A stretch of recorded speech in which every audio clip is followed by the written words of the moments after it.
Chapter 1892. As one of the 5 emperors of the Huangfu family, when had he ever suffered such humiliation? Especially when he heard Yi Qing Luo said she was only 15 years old. He felt his face burning hot. He, the dignified Golden Emperor, addressed a 15-year-old young lady as senior. If this matter were to spread out, how could he survive in the Huangfu family? However, in the next instant, the words 15 years old stunned Elder Jean. 15 years old? This young lady was only 15 years old?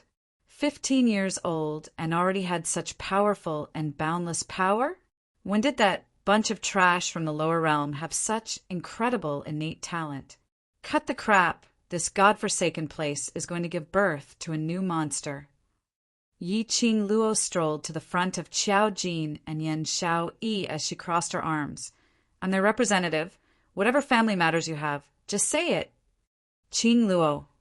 Qiao Jin frowned and immediately tugged at Yi Qing Luo. "Don't go against the Huangfu family. That's a power that we can't go against." "They want me. I'll just go back with them." Yi Qing Luo directly slapped the back of Qiao Jin's hand. She sneered at Qiao Jin as the anger in her eyes was obvious. "Shut the F***CK up. I haven't even taught you a lesson, and you're already thinking of escaping with that old man? Huh, huh." Saying that, she winked at Yan Xiaoyi's direction. That wicked smile on her lips was like a blooming poppy, giving off a fatal temptation. "Xiaoyi, don't worry. If this fellow dares to hurt your heart, I'll beat him till he can't get up." Yan Xiaoyi was stunned and was about to shake her head to reject. Qiao Jin didn't love her. That was a problem with her charm. Even if she beat Qiao Jin up, that wouldn't change the fact that Qiao Jin didn't love her. But at the next moment, when she met Qiao Jin's surprise, a helpless expression flashed past her eyes. She suddenly seemed to have caught on to something. She nodded her head at Yi Qing Luo. "All right, I'll wait for you to teach him a lesson on my behalf." Yi Qing Luo's brows rose as she shifted her gaze back onto Elder Jean. "Old man, you've heard it too. I have to bring this lad back home to teach him a lesson, so there's no way for me to let him go, so I've troubled you to make a wasted trip all the way here." You, preposterous." Elder Jean flew into a rage, and he fumed with rage. "Who the hell are you?" Yi Qing Luo smiled sweetly. "The person who snatched him from you." A cold glint flashed across Emperor Jin's golden and black eyes. Impudent. Huangfu Dongyu's face was gloomy, and he assumed the attitude of eldest young Master Huangfu. He furrowed his brows and glared at Qiao Jin. "Fifth brother, are these the random friends you made in the lower bound?" He snorted coldly, full of disdain. "She's shameless and doesn't know how to be reserved. One is arrogant, willful, and has no manners at all. I really don't know what exactly you've done in the lower worlds to embarrass the Huangfu family." Hearing Huangfu Dongyu's reprimand, Yan Xiaoyi's face turned green and red. She bit her lower lip tightly, enduring the shame in her heart. Qiao Jin noticed Yan Xiaoyi's expression. He turned sideways and suddenly stretched out his hand to hold Yan Xiaoyi's little hand. His large, broad palm held her tightly. Yan Xiaoyi raised her head in astonishment as she tried to retract her hand in a fluster. But Qiao Jin held her even tighter as he shook his head at her.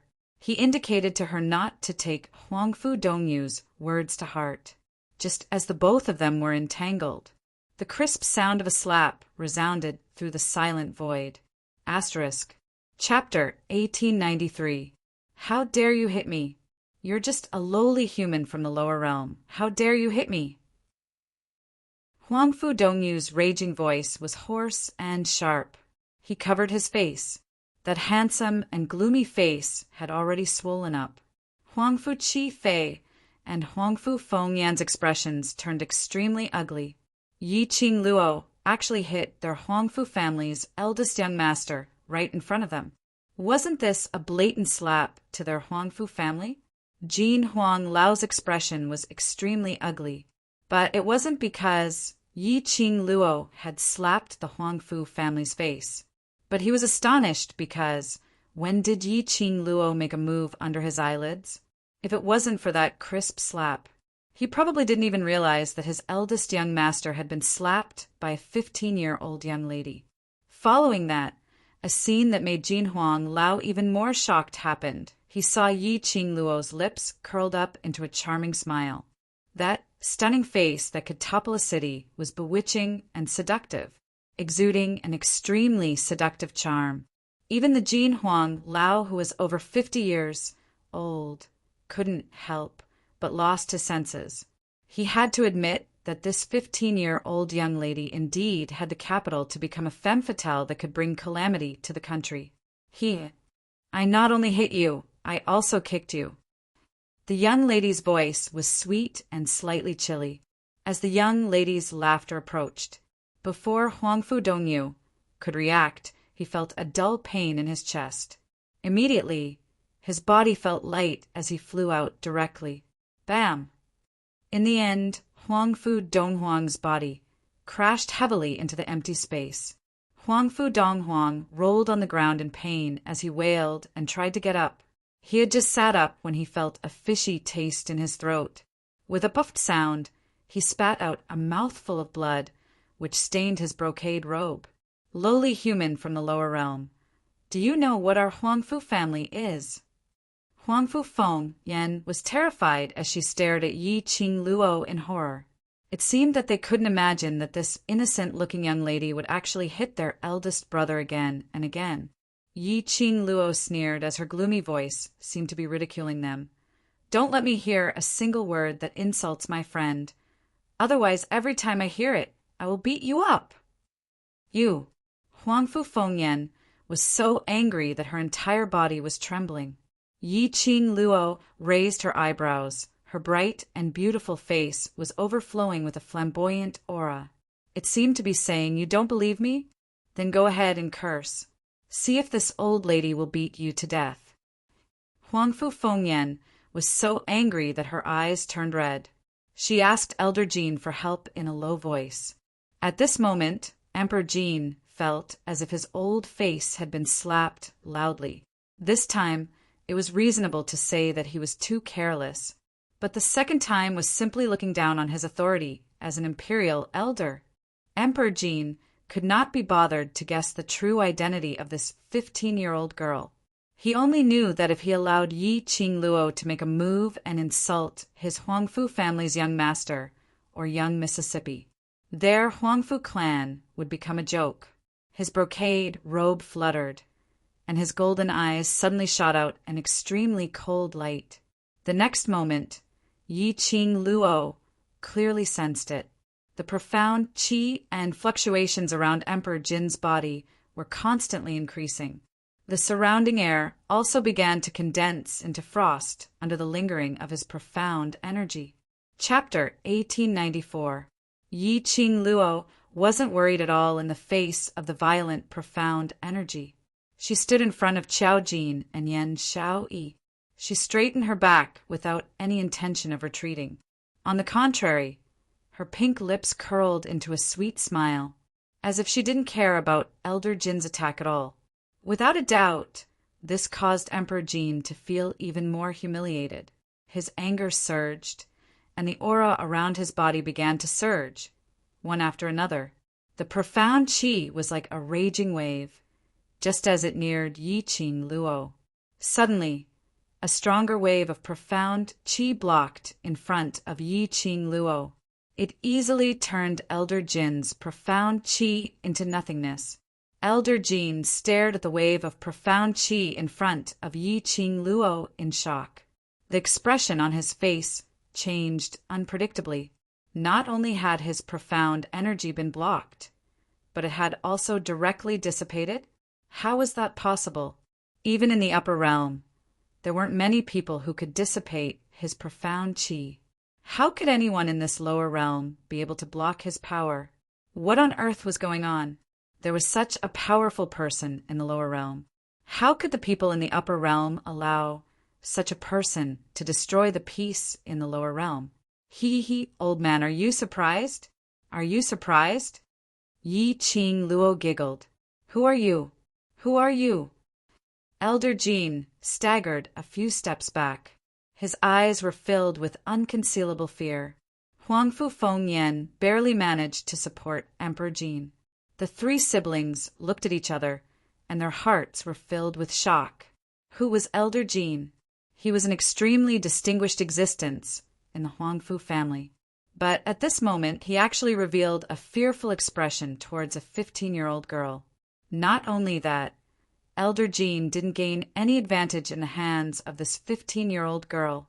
This world was too fantastical. Yi Qing Luo smiled and tilted her head. Old man, not only is your power weak, even your ears are weak? Why do you always make me repeat the same words? Saying that, she sighed softly and pretended to be helpless. No choice. I am the daughter of a good family who respects the old and loves the young. I have to explain again.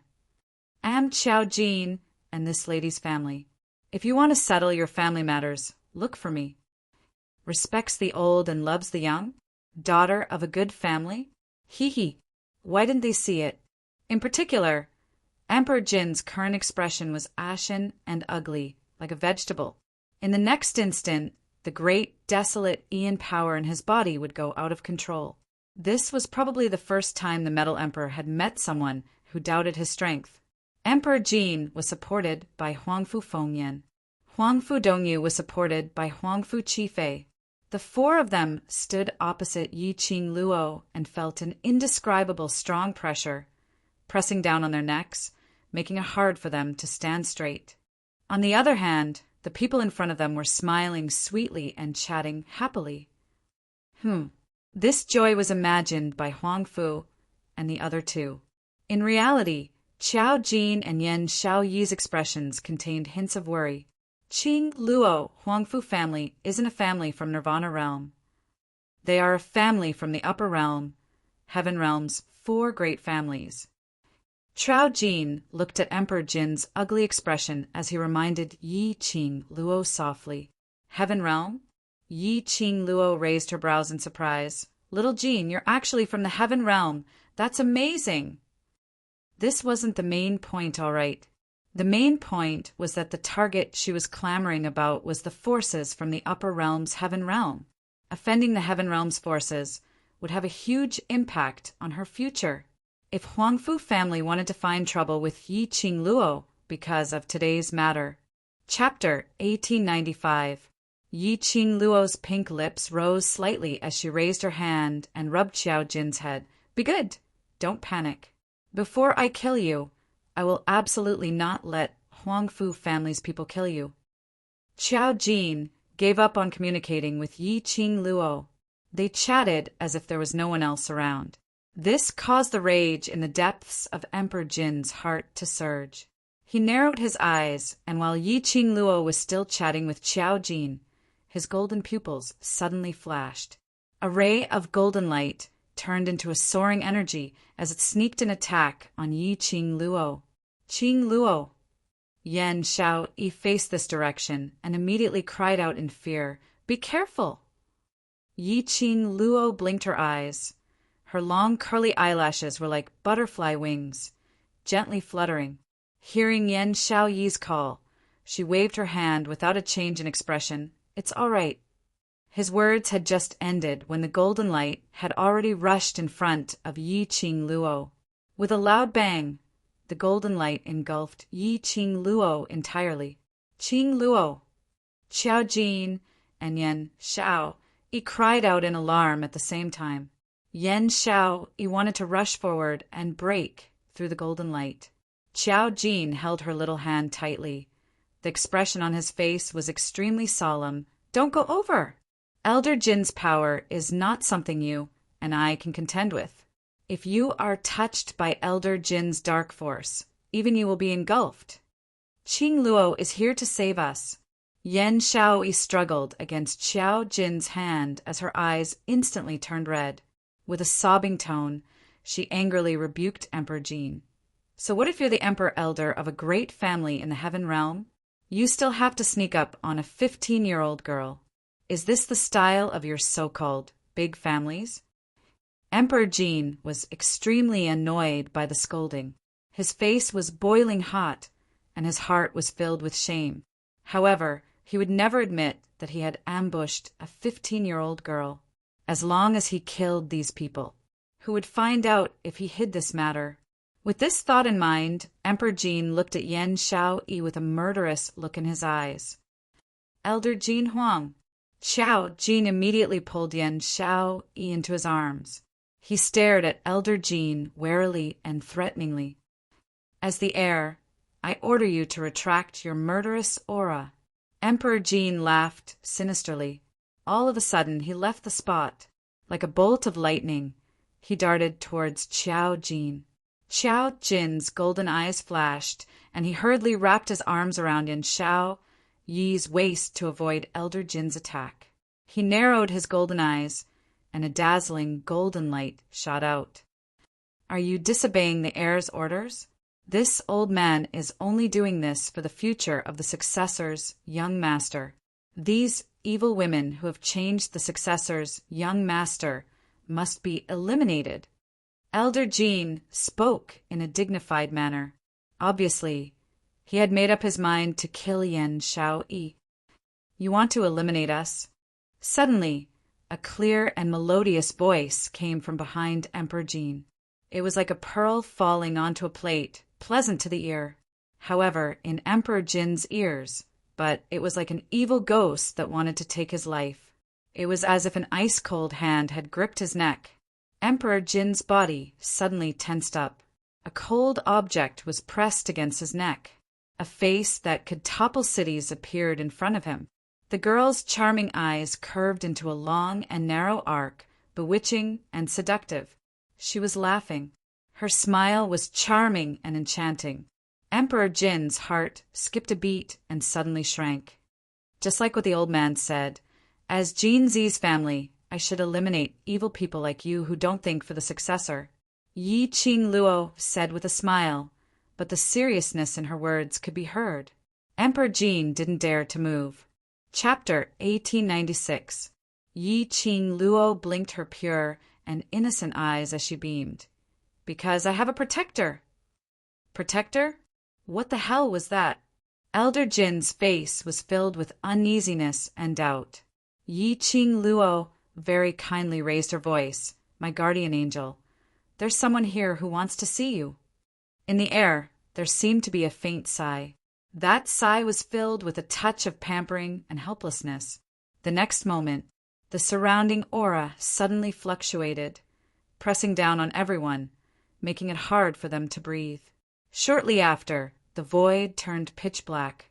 A man dressed in a purple robe, like a banished immortal, stepped on the air. The purple robe billowed, peerless. The figure that was slowly walking over was surrounded by a purple flowing light. Under the pitch-black void, it was extremely eye-catching.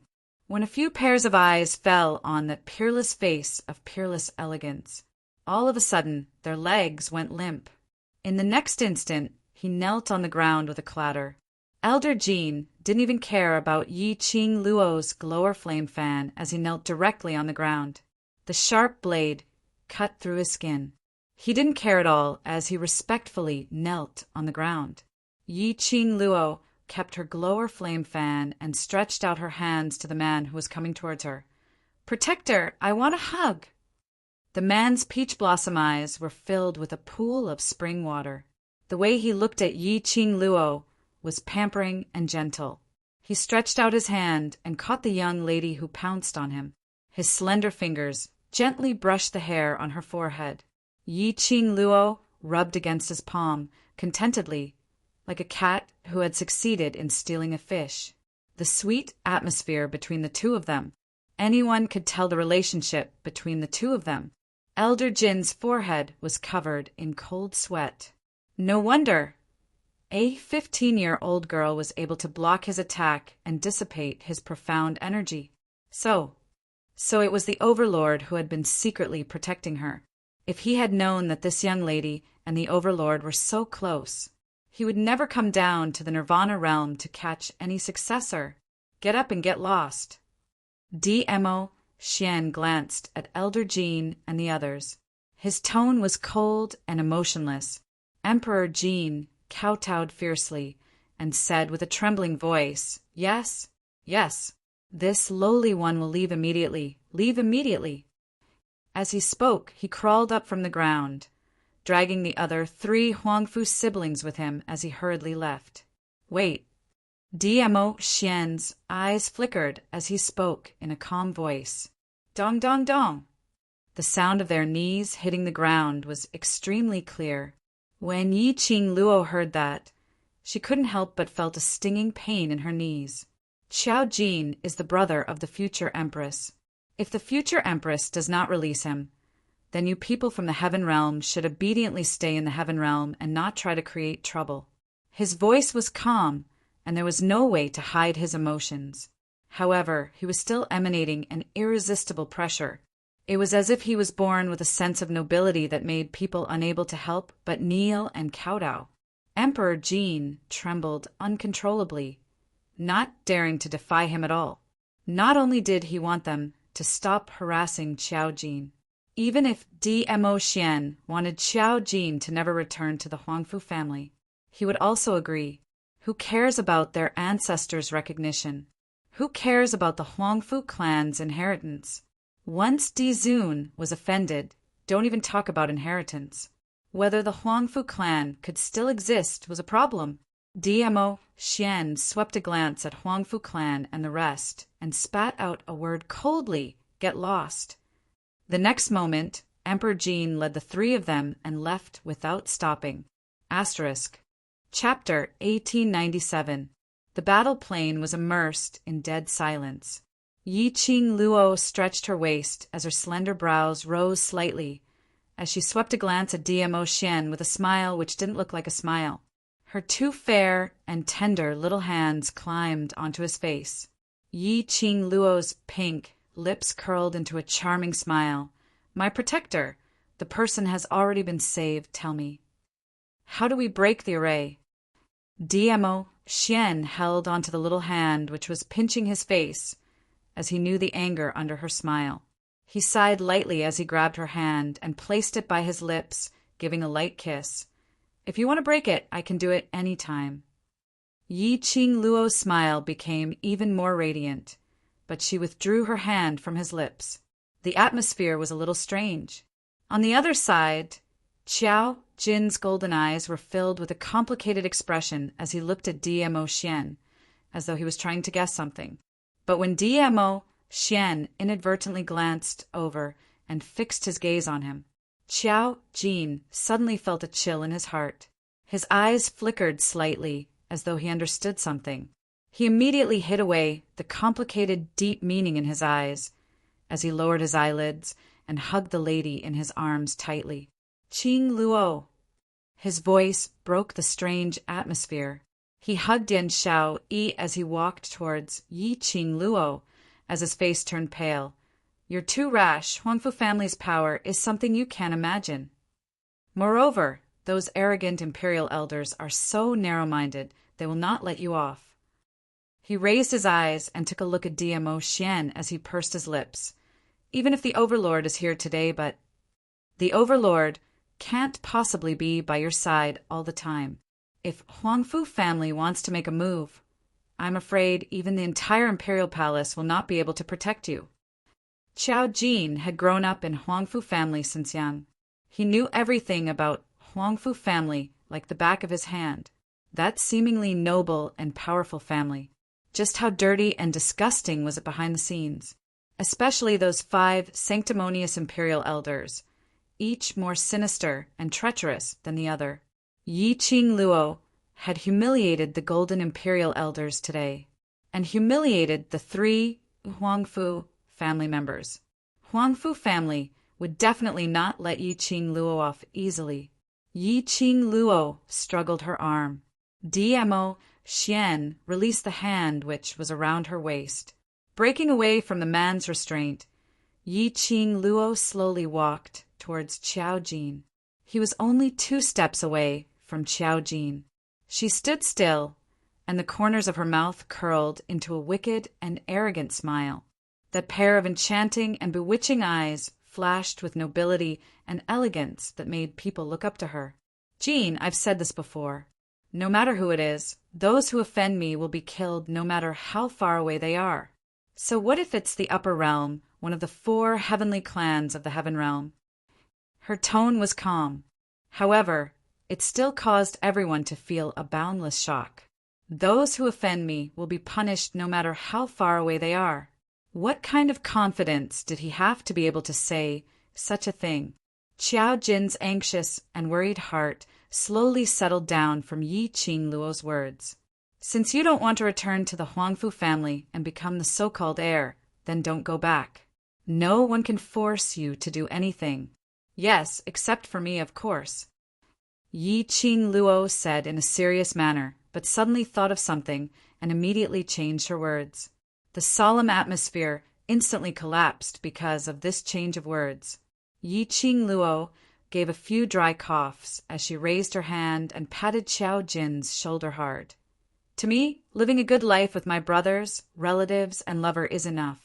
As for the rest, as long as we are united, there's nothing we can't cross. Qing Luo. Qiao Jin's golden eyes flashed as he was so touched that he murmured Yi Qing Luo's name. The next instant, Yi Qing Luo's heart-stirring smile on her face was replaced with a strange and crafty cold smile. Asterisk. Chapter 1898. Bam! A loud sound was heard. Yi Qing Luo's finger knocked hard on Qiao Jin's forehead. That strength was obvious just from the sound alone. Yi Qing Luo absolutely did not show any mercy. Lil Luo Mo Xian's brows creased as he immediately held Yi Qing Luo's finger as his expression sunk. Qiao Jin hugged his head in pain as tears welled up in his eyes. A pair of golden eyes looked at Mo Xian with an extremely aggrieved look. Right. Overlord, quickly teach this violent woman a lesson. If he didn't restrain her. In the future, when they got married, the news of Overlord's suffering from domestic violence would spread throughout the entire Nirvana realm. However, Qiao Jin only saw Mo Xian holding Yi Qing Luo's hand gently. His slender fingers touched the finger which she used to knock Qiao Jin's forehead earlier.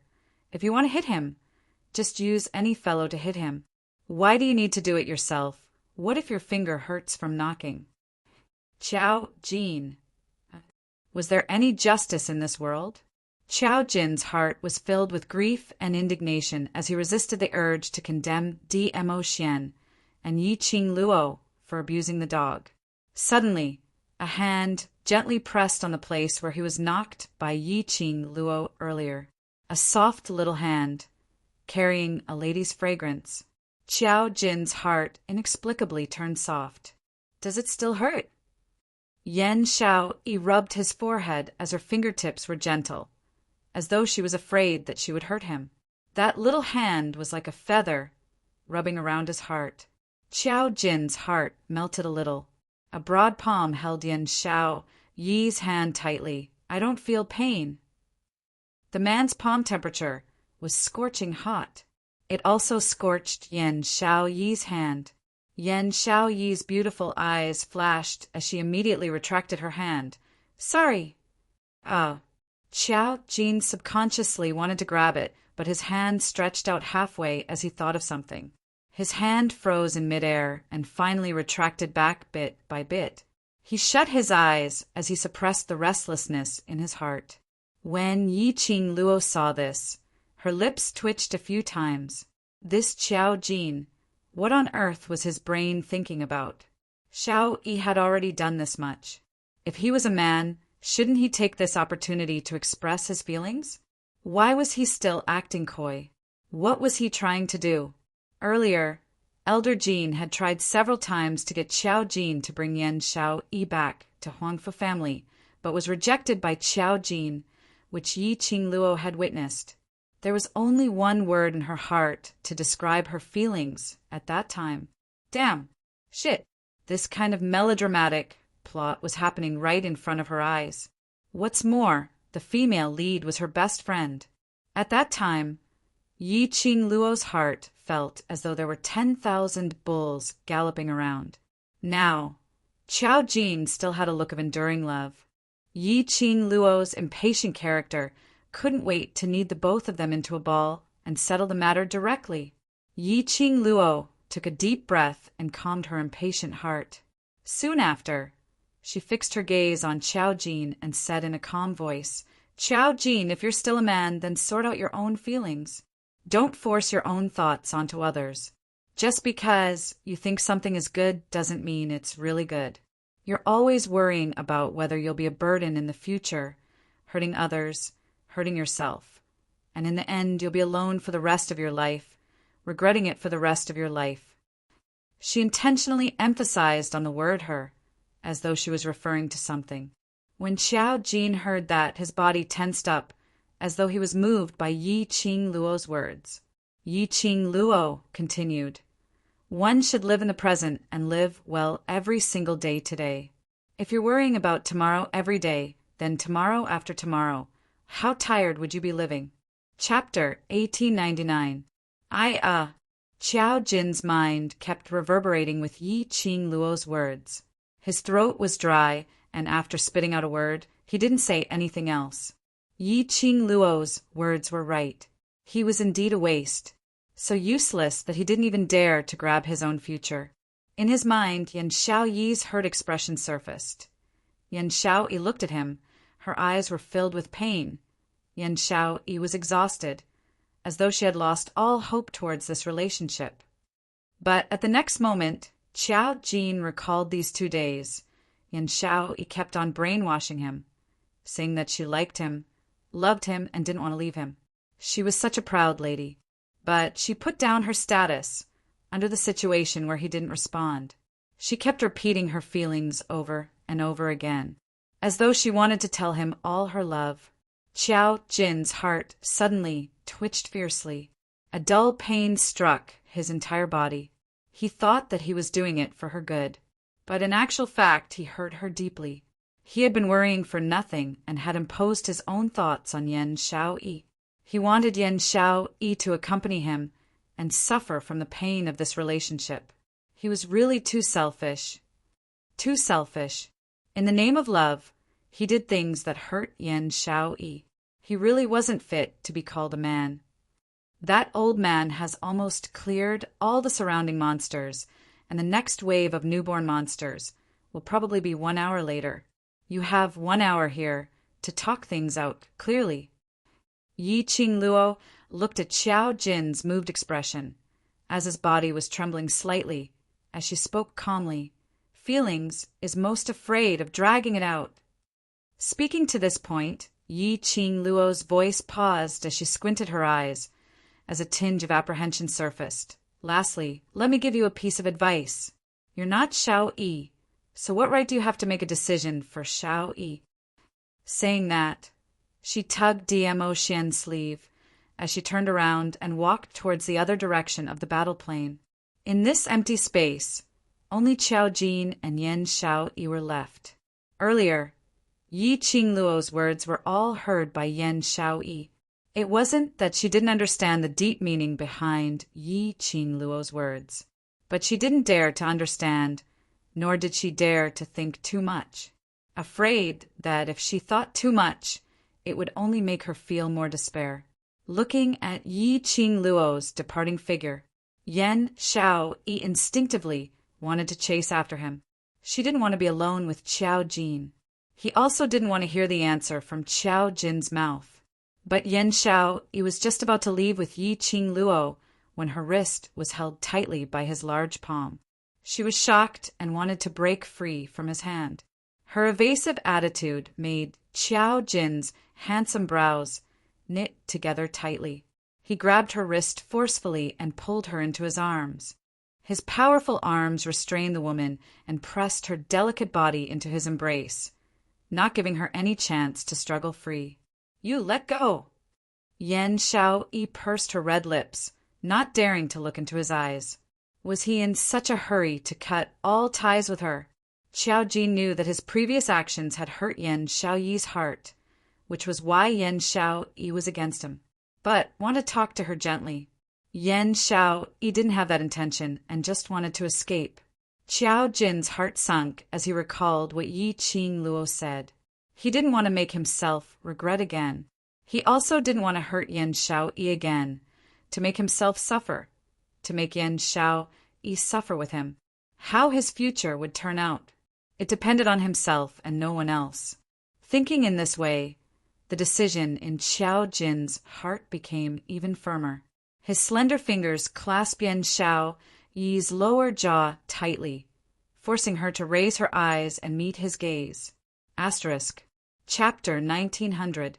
Slut Jean. What the hell do you want? Yan Xiao Yi was unable to shift her line of sight and could only use her beautiful eyes to glare fiercely at him. Her pink cheeks were tainted with a trace of shame and anger. What do you want to say? What do you want to say? I'll listen. The strength of Qiao Jin's fingers slightly lessened. His eyes had already returned to their ink-black color. His deep eyes stared fixedly at Yan Xiao Yi. Looking at her gradually reddening eyes, his heart twitched violently again. In the past, you didn't even know how to be reserved and kept pestering me, saying that you loved me. Now, you're not even willing to talk to me? The Yan Xiao Yi of the past 2 days was even more pitiful. Unexpectedly, this sentence of his made Yan Xiao Yi's eyes redden even more. She bit her red lips, and her eyes were filled with a trace of resentment. She stared into Qiao Jin's eyes and said word by word, "Yes, I don't know how to be reserved. Qiao Jin, I just like you.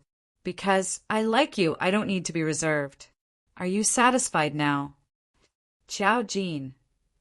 He was dumbfounded. Did he say something wrong again? Looking at Yan Xiao Yi, who was on the verge of tears, Qiao Jin wished he could slap his own mouth. He hurriedly let go of Yan Xiao Yi's chin and wrapped his arms around her petite body. He frantically tried to explain. Sorry. Xiao, I didn't mean it that way. Yan Xiao Yi quietly lowered her head and did not speak. Qiao Jin hurriedly said, I'm not saying that you don't know how to be reserved. I want to keep you here. Don't go, listen to me. Yan Xiao Yi was still quiet, but her heart was beating faster. Qiao Jin's attitude and tone of voice, it made Yan Xiao Yi feel as though she was in a dream, but she didn't dare to think too much. Xiao Yi, other than the students of Devil Class, I've never had any special contact with any girl before, so I don't really know how to coax a girl, and I don't really know how to not treat a girl as my own brother. Little by little, Qiao Jin's words caused Yan Xiao Yi's heart to tremble. She lifted her eyes in shock and looked at Qiao Jin's face in disbelief. He said, we don't treat each other like brothers. What does that mean? He said he wanted to coax her. Was she dreaming? But when she met Qiao Jin's eyes, that pair of eyes that were usually frivolous were now filled with sincerity. His large palm cupped her little face. Xiao Yi, didn't I promise you that as long as we can leave this place alive, I will tell you my answer?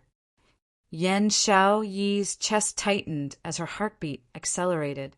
His gaze was fixed on Yi Qing Luo without blinking. My answer is, Yan Xiao Yi, towards you I don't like you. His beating heart suddenly felt as if it had fallen into an ice house. His heart was throbbing, and in that instant it suddenly turned cold, so cold that it could pierce through his bones. Yan Xiao Yi's eyes gradually reddened. What else was she hoping for? After a long time, she lowered her eyes, wanting to pry open Qiao Jin's hands. However, he suddenly pressed his lips against hers. His warm, thin lips kissed away the tears at the corner of her eyes. His kiss was extremely gentle, extremely gentle. Towards you, I don't just like you. I love you. I love you, Yan Xiao Yi. His deep voice beside her ear was like a splendid firework blossoming. She was stunned. Because of his gentle kiss, her heart, which was in a daze, seemed to have stopped beating. She almost forgot to breathe. What did he say? He loved her? He loved her? Chapter 1901. Drops of tears rolled down from the corners of her eyes. It was different from the tears just now. These were tears of joy. Xiao Yi, I'm serious. I really, really love you. When Chao Jin saw that her tears were gushing out even more fiercely, he raised his hand helplessly and wiped her tears away. He stammered over his feelings for her. From his appearance, it was obvious that he had no experience in the field of relationships. Yan Xiao, he couldn't help but let out a laugh. There were tears in her smile, and her beautiful eyes were filled with joy and sweetness. Xiao Yi, I'm telling the truth. Don't doubt me. Chao Jin anxiously held her hand. From a very, very long time ago, I only had eyes for you. A long time ago? Yan Xiao Yi wiped the tears from the corner of her eyes. How long ago? Chao Jin's ears turned red. It's just that a long time ago, when I first saw you in the devil class, I fell in love with you. Yan Xiao Yi laughed. Love at first sight. Chao Jin nodded vigorously. Actually, Chao Jin himself did not dare to believe that he would fall in love at first sight with a woman from the lower realms. But it was that one glance, Yan Xiao Yi's figure, her smile, and her frown, that had been deeply engraved in her heart. Chao Jin tightened his arms around Yan Xiao Yi's slender waist. Xiao Yi, I'm sorry. I've always loved you, but I used that as an excuse to hurt you. Yan Xiao Yi's teary eyes were filled with sweet happiness. However, after hearing Chao Jin's words, a cunning look flashed across her eyes as she pushed his chest forcefully. I don't believe you. Chao Jin instantly panicked. Really? I really liked you from the beginning. Then, why, even though it was love at first sight, you refused to tell me? Even when I threw away my reservations and took the initiative to tell you my feelings, you still refused me. The delicate Yan Xiao Yi at this moment in front of the man she loved was like the girl next door. At this moment, Yan Xiao Yi understood clearly why the usually arrogant Yi Qing Luo in front of DMO Xian would behave like a lady. She was like this now. Yan Xiao Yi did not intend to let Chao Jin win the beauty so easily. If it wasn't for Yi Qing Luo's words, which woke Chao Jin up, wouldn't she be left behind by Chao Jin for a period of time? Wasn't she going to be depressed because of Chao Jin's rejection? Thinking up to here, anger surfaced on Yan Xiao Yi's face. Chao Jin trembled with fear as he watched, and immediately explained in a warm voice. You have also seen it, my clan. I am not someone from the Nirvana realm.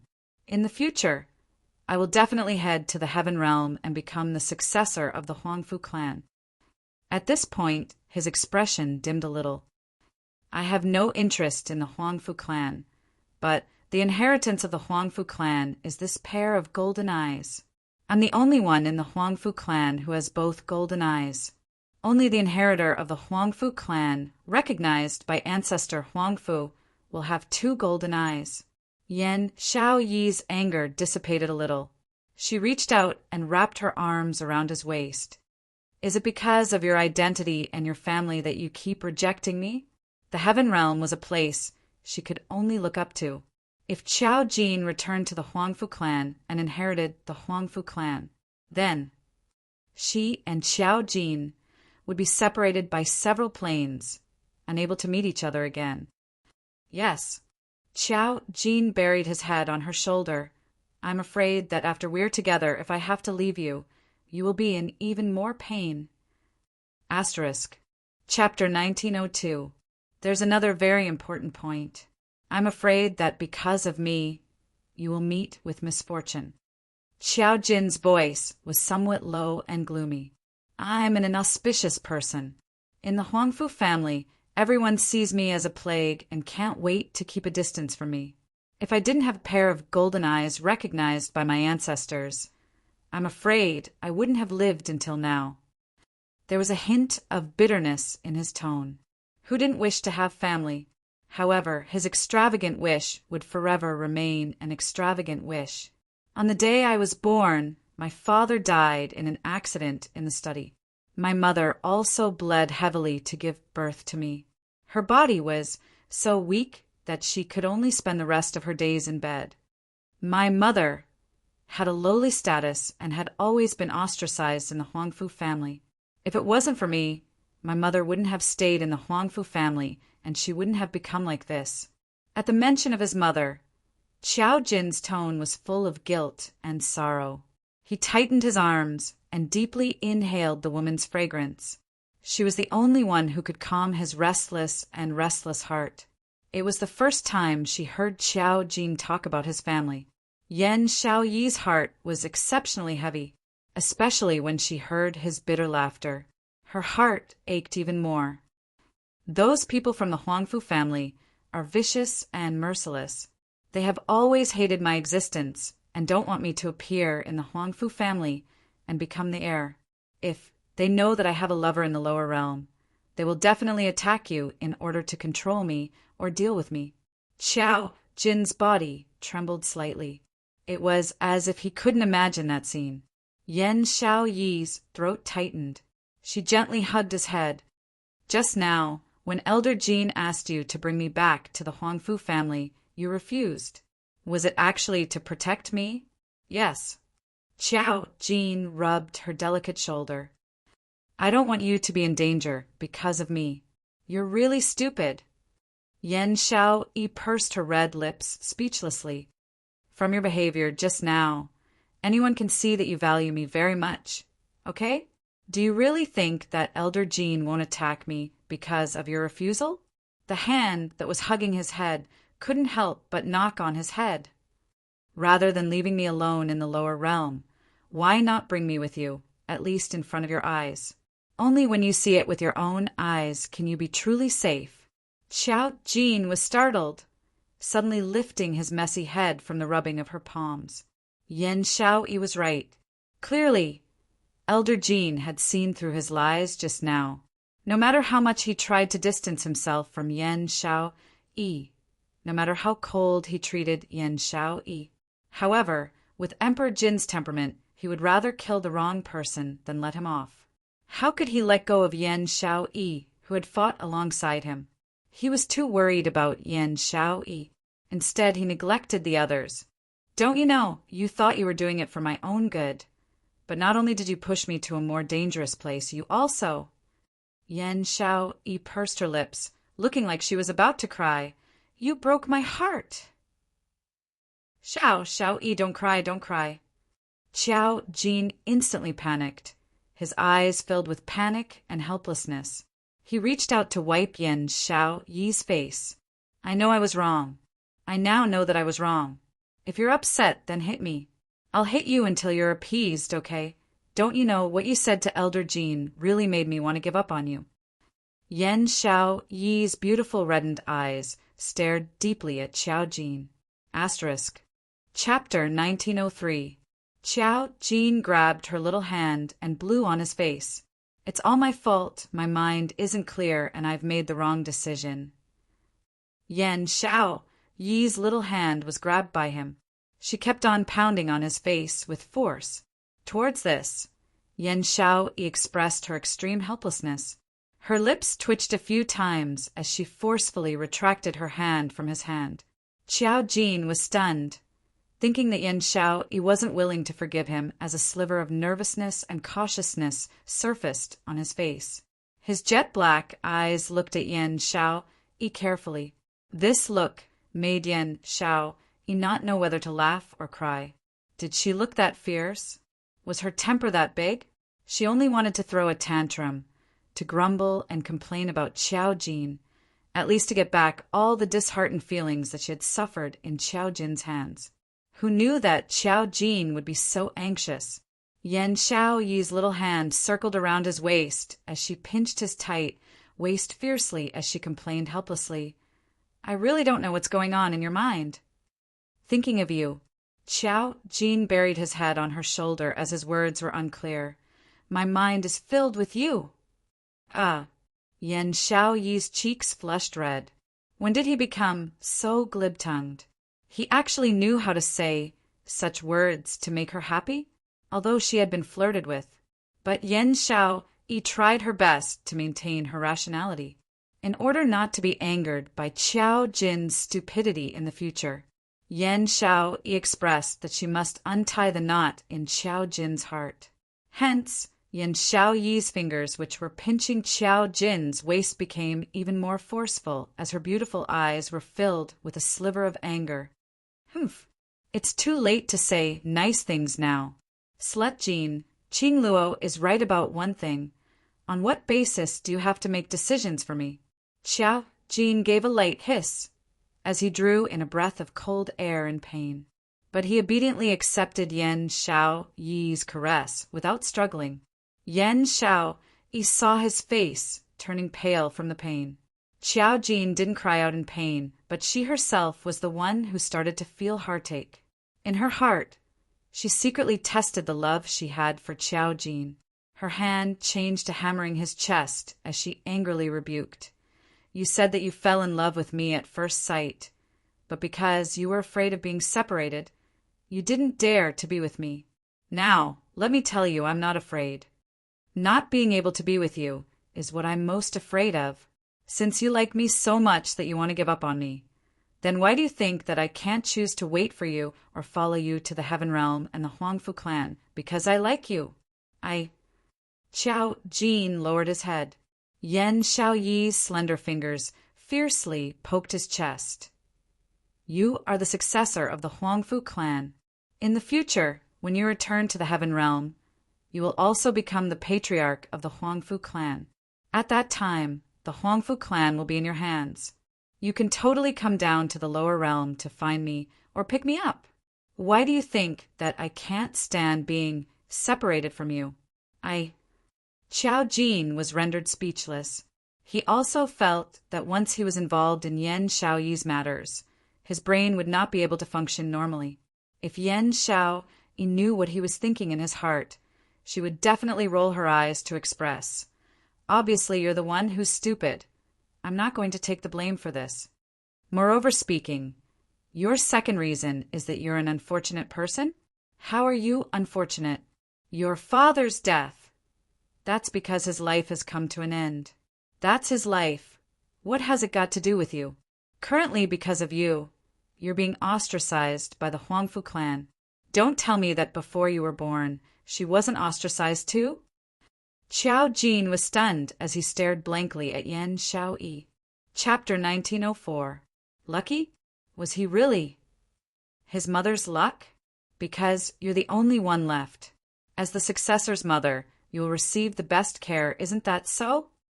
Yan Xiaoyi raised her hand and brushed past his stunned face. Moreover, it's because you're around that she can work hard to live on just for you. Her fingers were very gentle, smoothed out his frowning brows, and smoothed out the knot in his heart. It's you who prolonged your mother's life and also prolonged my life. When Yan Xiaoyi said the last sentence, her cheeks blushed slightly. Her eyelashes fluttered as she unnaturally shifted her gaze away and coughed lightly as she continued. So I say, you're not some unlucky person. Otherwise, Devil Class's students wouldn't have today's transformation, and we wouldn't have met Qing Luo. Qiao Jin's murky and complicated heart, at this moment, suddenly became extremely clear. He seemed to have seen a ray of light through the endless darkness. His heart was suddenly enlightened. Xiaoyi, thank you. Qiao Jin hugged Yan Xiaoyi fiercely. If it wasn't for Qing Luo's words, he would have woken up. He really didn't know how long he would miss Yan Xiaoyi again. The woman he loved so deeply. How could he bear to push her away time and time again? He was really so silly, so silly. Qiao Jin's large palm suddenly cupped Yan Xiaoyi's face. His jet black eyes gazed deeply at Yan Xiaoyi, as though he wanted to imprint her face deeply into his heart. Xiao, in the past, it's all because I'm too silly. My self-righteousness made you sad. His fingers, bit by bit, caressed Yan Xiaoyi's face. His gaze was tender, as though water could be squeezed out of it. I will use my entire life to repay you. His words landed. He had already bent down and kissed her lips. It was different from before, when his emotions were unstable, the overbearing kiss. But he didn't conceal his feelings at all, that kind of deep and sincere kiss, as though he wanted to use this kiss to convey all his feelings. For the rest of his life, he would accompany Yen Xiaoyi by her side, loving her and not letting go. The future was grasped in his own hands. As long as he was together with Yen Xiaoyi, no matter what accident, he would not be worried or afraid.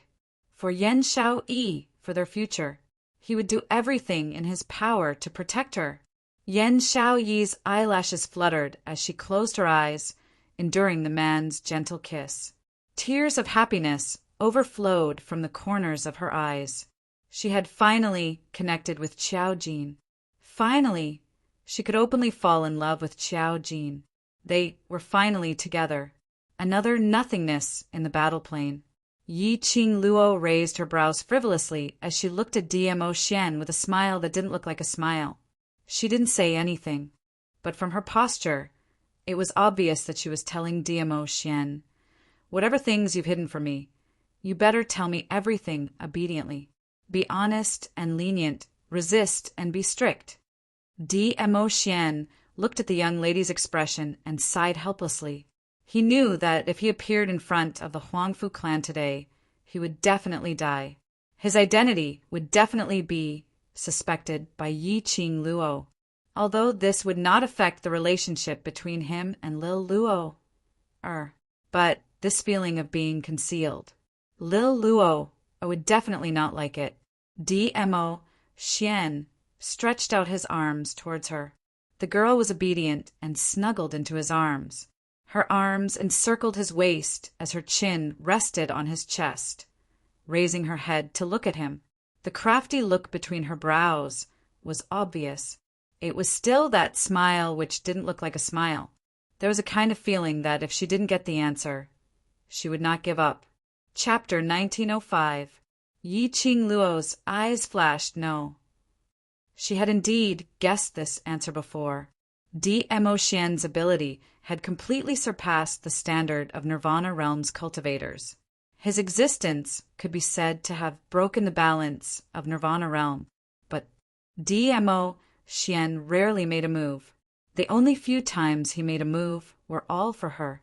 But if DMO Xian was really someone from the upper realm, staying in the lower realm for such a long time and being so high profile, wouldn't he be forcefully ordered to return to his own realm by the envoy who maintained the peace of the various realms? Like Qiao Jin, his heaven realm's heir, came down to the lower realm and even knew to hide himself like an ordinary person. DMO Xian's high profile was something that everyone in the Nirvana realm knew about. To be able to make the heaven realm's imperial elders fearful and wantonly run amok in the lower realm. What was DMO Xian's identity? Lil Luo, listen to me. DMO Xian pinched her chin as his slender fingers caressed her tender lips. Her charming eyes met with his ink-black eyes. Yi Qing Luo saw the seriousness in his eyes and a trace of complicated emotions that she couldn't understand. It's not that I'm unwilling to tell you everything about me. On the contrary, I hope that you can understand everything about me. DMO Xian's fingers were very light as he fiddled with her pink lips, as though he was igniting a fire on her lips. But Yi Qing Luo didn't sense any feelings from DMO Xian at all, and there was a kind of unprecedented seriousness. Her heart trembled slightly, and her long, curly eyelashes were also trembling. In the future, I will tell you everything about me clearly, okay? DMO Xian's fiddling fingers stopped. His gaze was filled with seriousness as he gazed deeply at Yi Qing Luo. Indeed, he still couldn't say it out. Yi Qing Luo's eyelashes drooped slightly. It would be a lie if she said she wasn't upset. But she also knew that DMO Xian didn't say it was for her own good. There were too many existences in this different realm which exceeded her knowledge. If he were to pour everything into her mind right now, it would be too late. She probably wouldn't be able to digest it, no matter if he was the Imperial Palace's DMO Xian or the Overlord whom the Heaven Realm's Tian family feared. He was her, and only Ah Xian. There was no doubt about this. Since Dmo Xian did not wish to reveal his identity, he definitely had his own considerations. He was worried that she would suffer more than she could handle at her current level. However, her self-adjustment in Dmo Xian's eyes had become. She was heartbroken that he had concealed his identity. Immediately, Dmo Xian panicked. In his peach blossom eyes, there was a trace of nervousness. Lil Luo, don't stay silent. His hand cupped her face. His fingertips trembled slightly, carrying a hint of probing. When he realized that Yiqing Luo didn't stop him from touching her, he slowly heaved a sigh of relief as his large palm touched her face even more. Looking at Dmo Xian's anxious expression, Yiqing Luo was about to open her mouth to explain, but swallowed it back into her stomach. A trace of craftiness flashed past her long and narrow eyes. The calm expression on her face immediately converged and turned into a look of suppressed anger. Looking at Dmo Xian, her voice trembled slightly. Dmo Xian, what do you want me to say? She raised her eyes and her eyes reddened. She pursed her pink lips tightly as she spat out every single word. Don't tell me you want to hear me say that I know you're not telling me is for my own good? You don't wish for me to suffer any harm, and you don't wish for me to be afraid of your identity and leave you? Asterisk. Chapter 1906. Dmo Xian, who had always used his aura to make others speechless, was stuttering at this moment. Facing Yiqing Luo, he naturally didn't dare to use his so-called aura to suppress her. He could only coax and spoil her, wishing that he could hold her in his palms and love her dearly. What Yiqing Luo said had indeed poked out all the worries in his heart. It wasn't that he couldn't tell Yiqing Luo about his identity.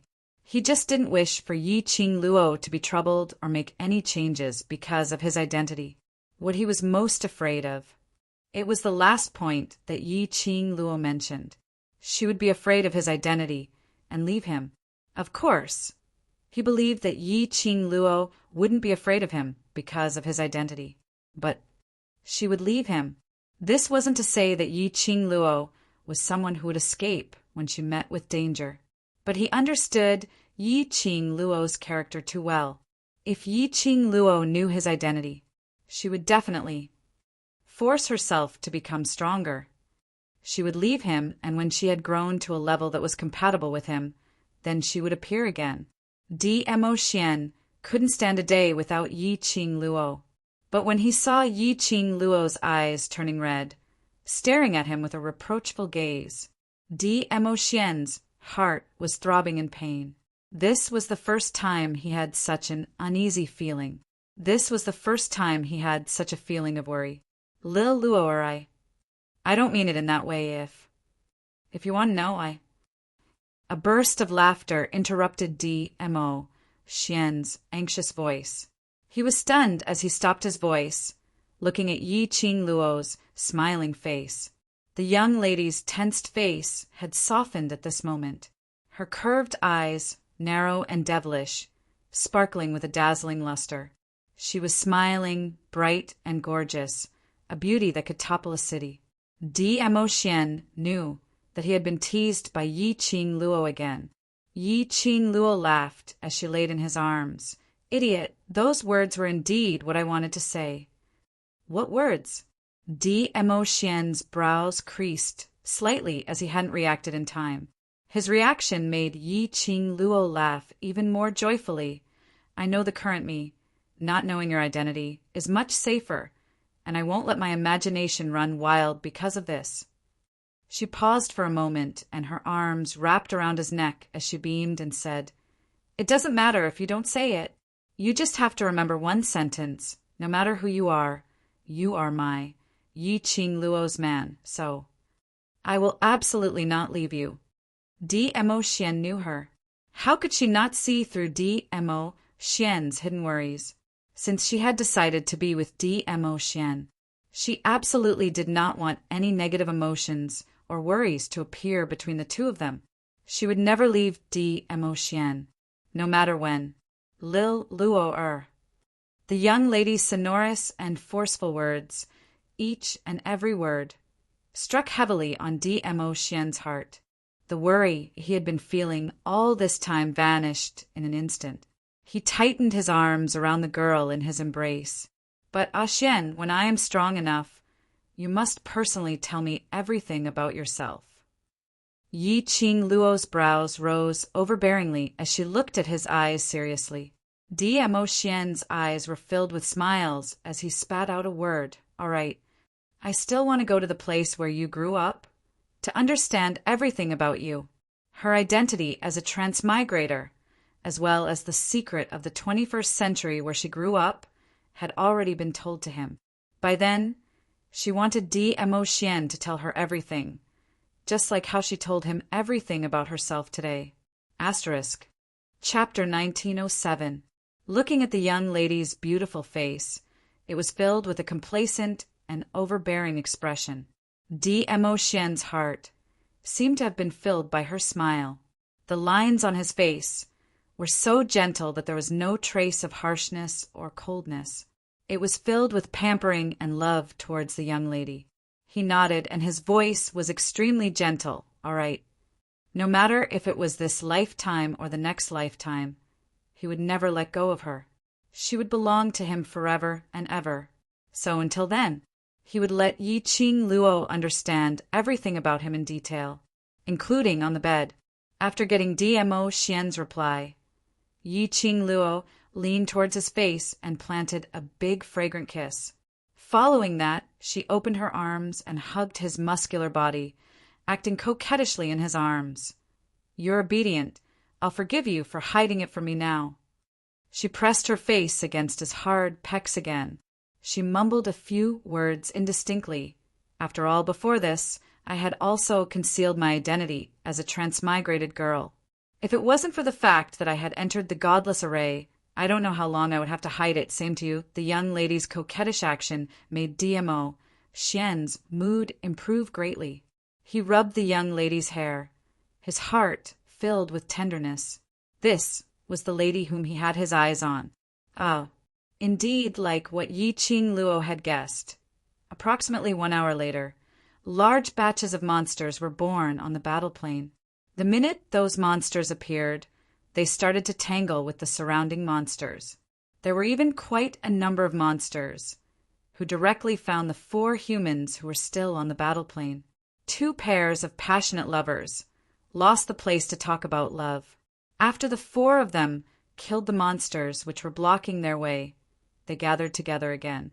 Yi Qing Luo looked at Yan Xiao Yi and Xiao Jin's tightly intertwined hands as she gave an ambiguous smile. Yan Xiao Yi was so shy that her face turned crimson red as she leaned her head towards Qiao Jin's shoulder. Qiao Jin chuckled as he touched the back of his head with a face full of smiles. Qing Luo, thank you.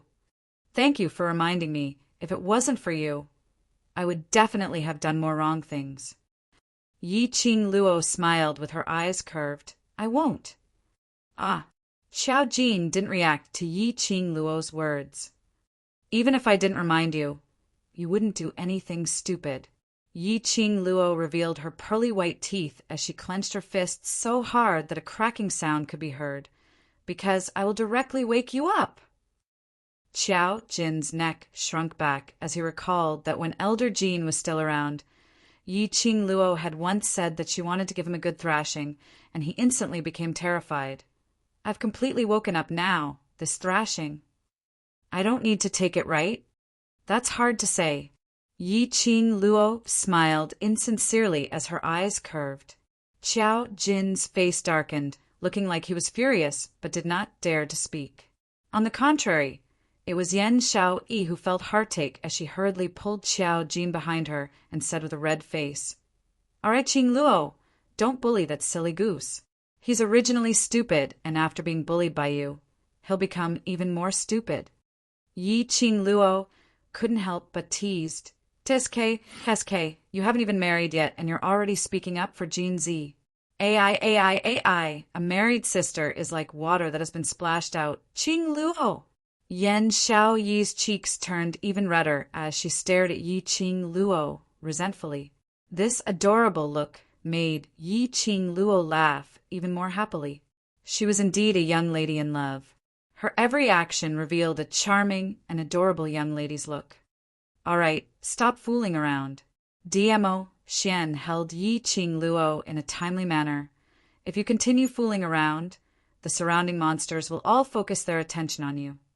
Yi Qing Luo's slender brows rose slightly as she surveyed the surroundings. As expected, she discovered that the thousands of monsters that had just been born were all looking towards their direction. Asterisk. Chapter 1908. Yi Qing Luo's bright eyes flashed as her face revealed a scared expression as she threw herself into DMO Xian's arms. Oh my, so scary, the pair of love-struck couples. The fake acting made Yan Xiao Yi's lips twitched uncontrollably. Even showing off their affection wasn't like this, right? Before today, she had been suppressing the feeling of liking Qiao Jin, suppressing the fact that after being abused by Qiao Jin, she still had to eat Yi Qing Luo and DMO Xian's various fancy dog food. Was it easy for her? Today she finally managed to pull Qiao Jin along to show off in front of Yi Qing Luo. Yi Qing Luo just retaliated like this? Can't we just play around happily? Could they still be sisters happily? Yan Xiao gritted her teeth in anger. But unfortunately, DMO Xian was very cooperative as he stretched out his hand to hug Yi Qing Luo and even patted her back gently. Don't be afraid, I'm here. A certain love-struck couple was speechless. Could they also use dog food to retaliate? The thousands of monsters around them howled in unison. DMO Xian narrowed his peach blossom eyes as he swept his sleeves slightly. A burst of powerful, profound energy covered the sky and earth as it enveloped the entire empty space. In an instant, the empty space regained its tranquility. Those thousands of monsters seemed as though they had never appeared before. Not even a single speck of ashes could be seen. A certain love-struck couple was dumbstruck. Yi Qing Luo's lips curled as she circled around the man's neck and planted a kiss on his face. God of protection is the best. Awesome. A certain love-struck couple. Damn it. They would stop showing off their affection in future, all right? The dog food and whatnot would be taken care of by the two of you, all right? Acting cute and showing off dog food was enough. Yi Qing Luo restrained her actions as she looked at DMO Xian seriously. Xian, let's break the array. We've disappeared for a few days, and that bunch of kids in Devil Class are probably going crazy from anxiety. DMO Xian rubbed her hair as his expression was calm. Don't worry, even if we didn't make a move to break the array, that person should be letting us out. That person?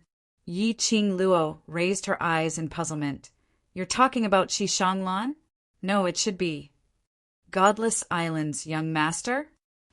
DMO Xian only smiled and didn't answer Yi Qing Luo's question. Yi Qing Luo automatically treated that person as the fake Xishanglan. Xishanglan spent a lot of effort to lure them into the soulless formation. How could he let them out so easily? She could tell that Xishanglan was pretending to be Xishanglan, using the identity of Yan Xiao Yi's fiancé to get close to her and the Devil Class. Their goal was definitely not simple.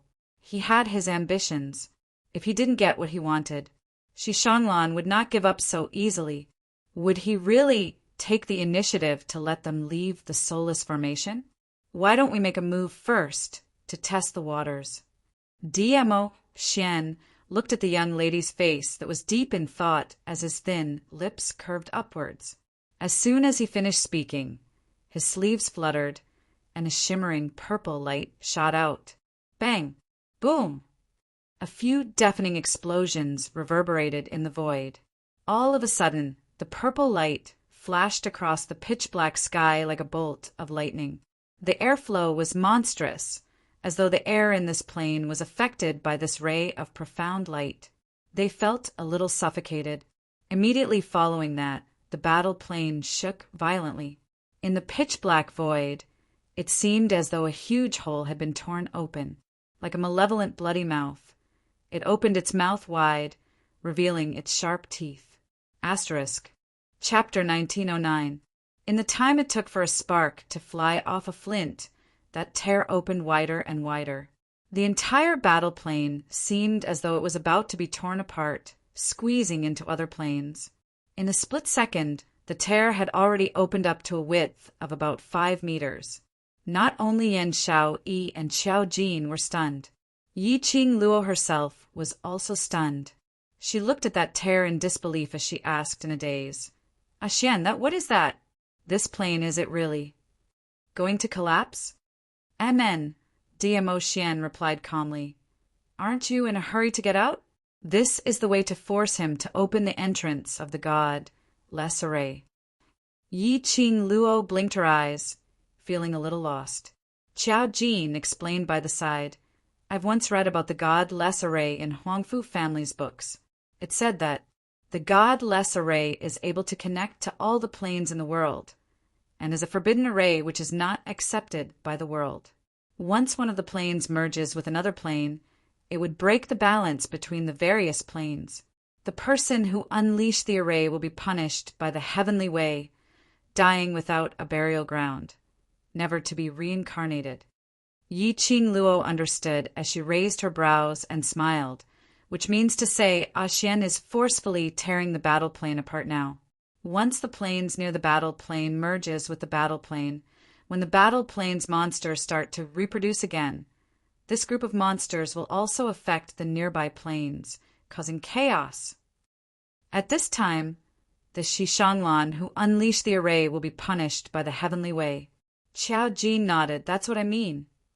Yiqing Luo couldn't help but laughed out.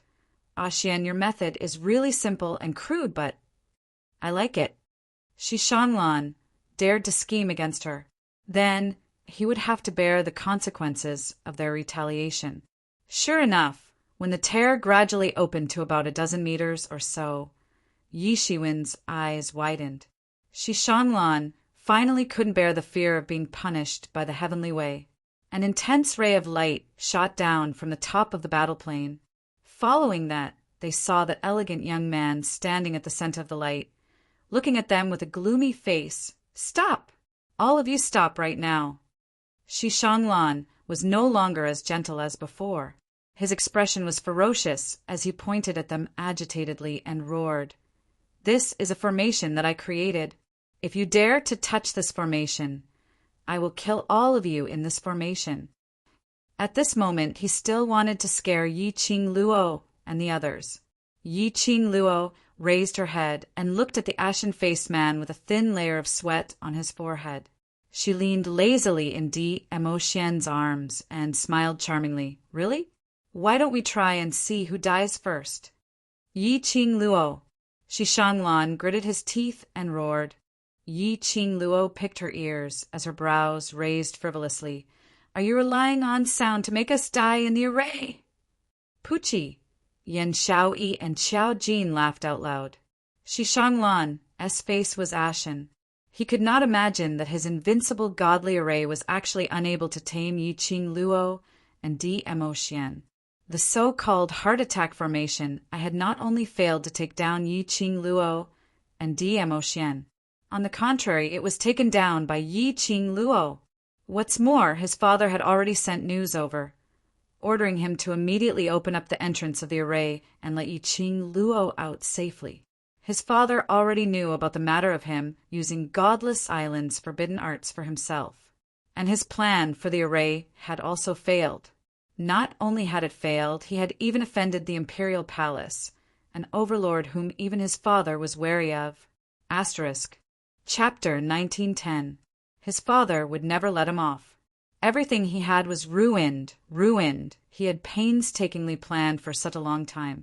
He had even tried to get close to that bunch of trash in Devil Class. In the end, it had ended up in such a state. How could he take it lying down? The ferocious face of Shishanglan was extremely terrifying. He gritted his teeth and glared at the huge hole that had been torn open. He said sternly, "Do you think that you can force me to let you out by using such a method? Don't even think about it." "Young master," Wu Sha's voice was heard faintly Island Master's orders cannot be violated. If you continue to wait, you will be punished by the heavens." "Shut up," Xishanglan berated. "Even if I die, I will drag them along with me." Using the godless array without permission had already violated the godless island's rules. Even if he really opened up the entrance and let Yi Qing Luo and the rest out, his father would never let him off so easily. In any case, everything that he had been pursuing had been destroyed. It was completely destroyed. Death was all that awaited him. Then he would bring these people along with him to hell. "Young master, are you crazy?" When Wu Sha heard his young master's crazy words, he immediately rushed up and hugged Xishanglan's waist. "How could the island master let you die? You are the island master's favorite young master. If you die, are you going to hand over the position of young master to someone else?" Wu Sha's words made Xishanglan's struggling body suddenly stiffened. His eyes widened, filled with panic. He didn't want to. How could he bear to hand over the position of young master to someone else? In order to become the island master of Godless Island, he didn't hesitate to use up his own lifespan to forcibly display the godless array. How could he be willing to give it up to those sanctimonious hypocrites? Just as Xishanglan and Wu Sha were arguing endlessly, suddenly there was a vibration from that opening. Suddenly, he saw a figure walk in from the entrance. Yi Qing Luo saw that person and smiled with raised brows. "Yu Ming, you're just in time. Are you waiting for the right time?" Yu Ming slowly walked to Yi Qing Luo's side with a calm expression. Facing Yi Qing Luo's ridicule, there was no reaction. He lowered his head, feeling depressed. No one knew if he was thinking or if he was annoyed that the search missile couldn't find what he wanted. It was because of Netherwoman's attitude that he was bitterly disappointed. These were not within the boundaries of Yi Qing Luo's concern. Since he didn't say, Yi Qing Luo couldn't be bothered.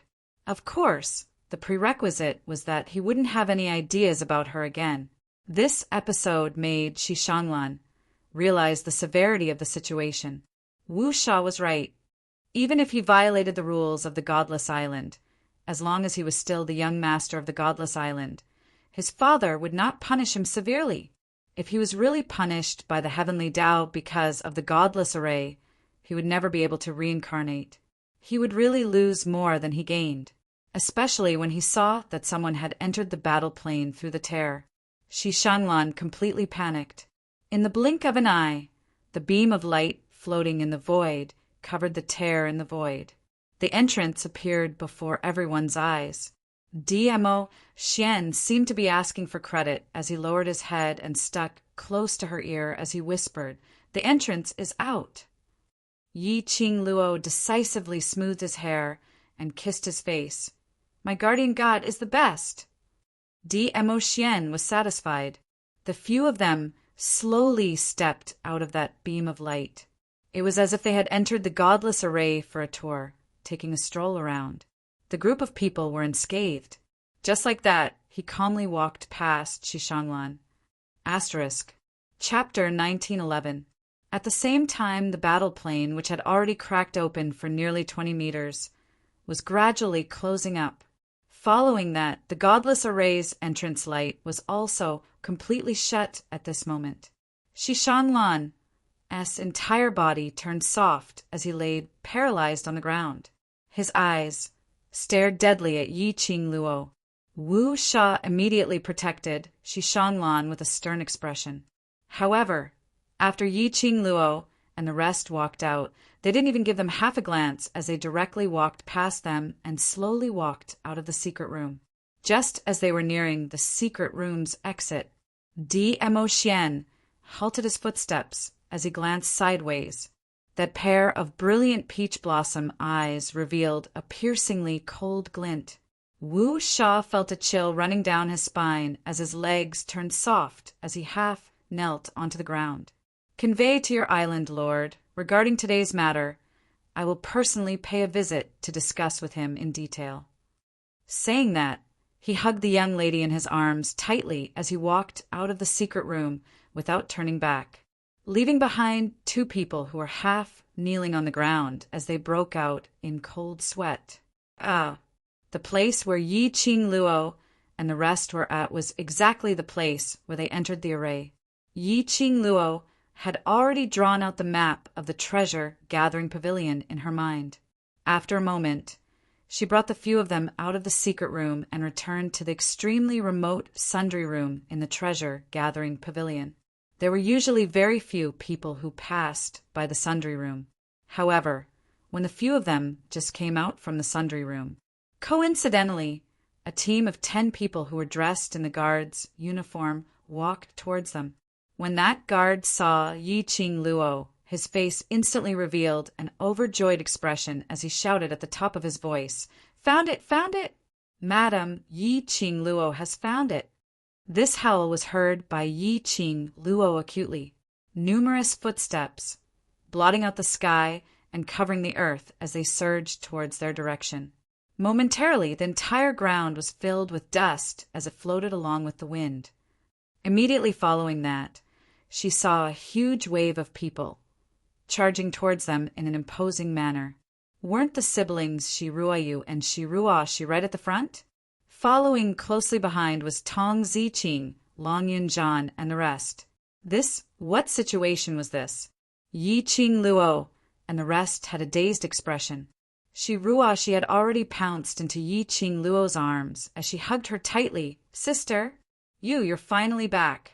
Boo-hoo, I thought I lost you." Shi Ruoshi sounded like she was about to cry. Her tearful and hazy appearance was very lovable. Yi Qing Luo immediately stretched out her fingers and brushed away the tears on Shi Ruoshi's face. "What's wrong?" As he spoke, Shi Ruoyu, Long Yunzhan, and the others stepped forward. Their gazes started to size up Yi Qing Luo. He heaved a sigh of relief after confirming that she had no external injuries. Shi Ruoyu's face was filled with guilt. "It's all because I didn't manage the treasure-gathering pavilion while that you guys encountered danger. You've been missing for almost 3 days." Long Yunzhan's cold voice could not hide the slight tremble in it. Tong Ziqing's usually cold and elegant face couldn't help but tear up. "Where did you guys go? We've been looking for you for 3 days. Our brothers are dying of anxiety." Behind her, 10 over Devil Classes students all had red eyes as they looked at Yi Qing Luo. He was clearly happily participating in the auction at the Jubao Pavilion. He had not expected that when the guests arrived, they saw Yan Xiao Yi being kidnapped, and following that, Qiao Jin had disappeared. Following that, there was news of Yi Qing Luo and DMO Xian disappearing from the Jubao Pavilion. They instantly got anxious. Yan Xiao Yi was kidnapped in front of the guests. Yi Qing Luo and DMO Xian must have gone to save Yan Xiao Yi. Chapter 1912. The siblings Shi Ruoyu and Shi Ruoshi blamed themselves endlessly. They increased the number of guards to search for Yi Qing Luo and the others. Devil Classes students also joined the search team. Finally, found them. Yi Qing Luo gently touched Shi Ruoshi's head. Shi Ruoshi sniffled and squirmed out of Yi Qing Luo's arms, pouncing into her own brother's arms. She knew that she wasn't the only one who was worried about Yi Qing Luo. Now that she had confirmed her sister's safety, she was assured. Yi Qing Luo looked at Shi Ruoshi's actions as she laughed helplessly. This last was really so obedient that it made one dote on her. She smiled gently, raised her eyes, and fixed her gaze in front of her. In front of her were faces filled with worry. Her charming eyes blinked as it sparkled with heartache and touched. Her eyelashes were also wet as she tried her best to curl her lips, blossoming into a bright smile as she stretched out her hand towards them. "Brothers, we're back." Her clear and sweet voice was filled with deep emotion. That pair of crystal-bright eyes faintly rippled with tears. Devil Classes students finally couldn't hold it in. They swarmed forward as they surrounded Yi Qing Luo and the others in groups. They were worried for Yi Qing Luo and the others for 2 days. They were finally assured. Luckily, everyone was fine. Long Yun-Jan stood by the side, his azure blue eyes, looking at the excited crowd. His brows couldn't help but reveal a faint smile. After the laughter, someone reacted. Right, we have to inform the other brothers immediately. They're still trying to find out about your news in South Continent. That person was preparing to leave anxiously when he was stopped by Shiruayu. Something happened to you in Treasure Gathering Pavilion. As one of the representatives of Treasure Gathering Pavilion, I should bear all the responsibility. Tonight, I will set up a banquet at Drifting Fragrance Restaurant. Take it as my apology to Devil Class's students. That Devil Class student looked towards Yi-Ching Luo. On seeing Yi-Ching Luo nodding, he swiftly scuttled out of Treasure Gathering Pavilion. The entire storeroom started to bustle with noise and excitement. Devil Class's students were chattering incessantly, asking where Yi-Ching Luo had been these 2 days. Just as they were in the midst of the joyous noise, suddenly a surprised voice was heard. Xiao Yi! Xiao Yi! Everyone was startled and looked in the direction of the voice. Yen Xiao Yi falls into Qiao Jin's arms.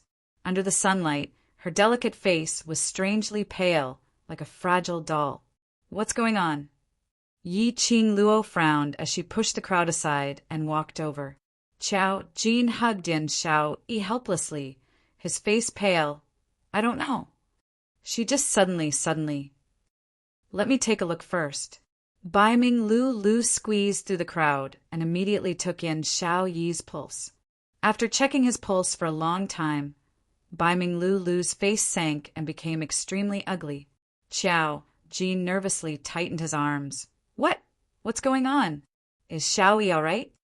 She was poisoned. Baiming Lu's expression was grave as she released Yi-Ching Luo's hand and stood up. This poison is too complicated. I have no way to cure it. You can't do anything? Lulu, you're the descendant of a divine doctor family. You can't have no way. Qing Luo. Qiao Jin's pupils constricted, and when he heard Baiming Lulu's words, his expression instantly turned ugly, as though he had lost everything. He instinctively sought help from Yi-Ching Luo. As long as Yi-Ching Luo was around, she would absolutely not let anything happen to Yen Xiao Yi. Jin Zi, calm down. Nothing will happen to Xiao Yi. Yi-Ching Luo comforted him. Following that, she looked towards the other brothers. Is Ghost Dr. Master still in South Continent? Chapter 1913. The students were also shocked by Yen Xiao Yi's sudden collapse. Tong Ziqing was the first to react. I'll go to the sky room to look for Lord Ghost Doctor. I'll go. Yi-Ching Luo took a look at Yen Xiao Yi's pale face and suddenly recalled the blood, which she had come into contact with before she entered the godless array. The blood was also tainted with the poison of the godless island. It was likely that Yen Xiao Yi had already been poisoned since then. It was just that he was afraid that Qiao Jin would be worried, so he suppressed it and did not reveal it. And when she rushed to the battle dimension, she was wholeheartedly thinking about solving their relationship problems.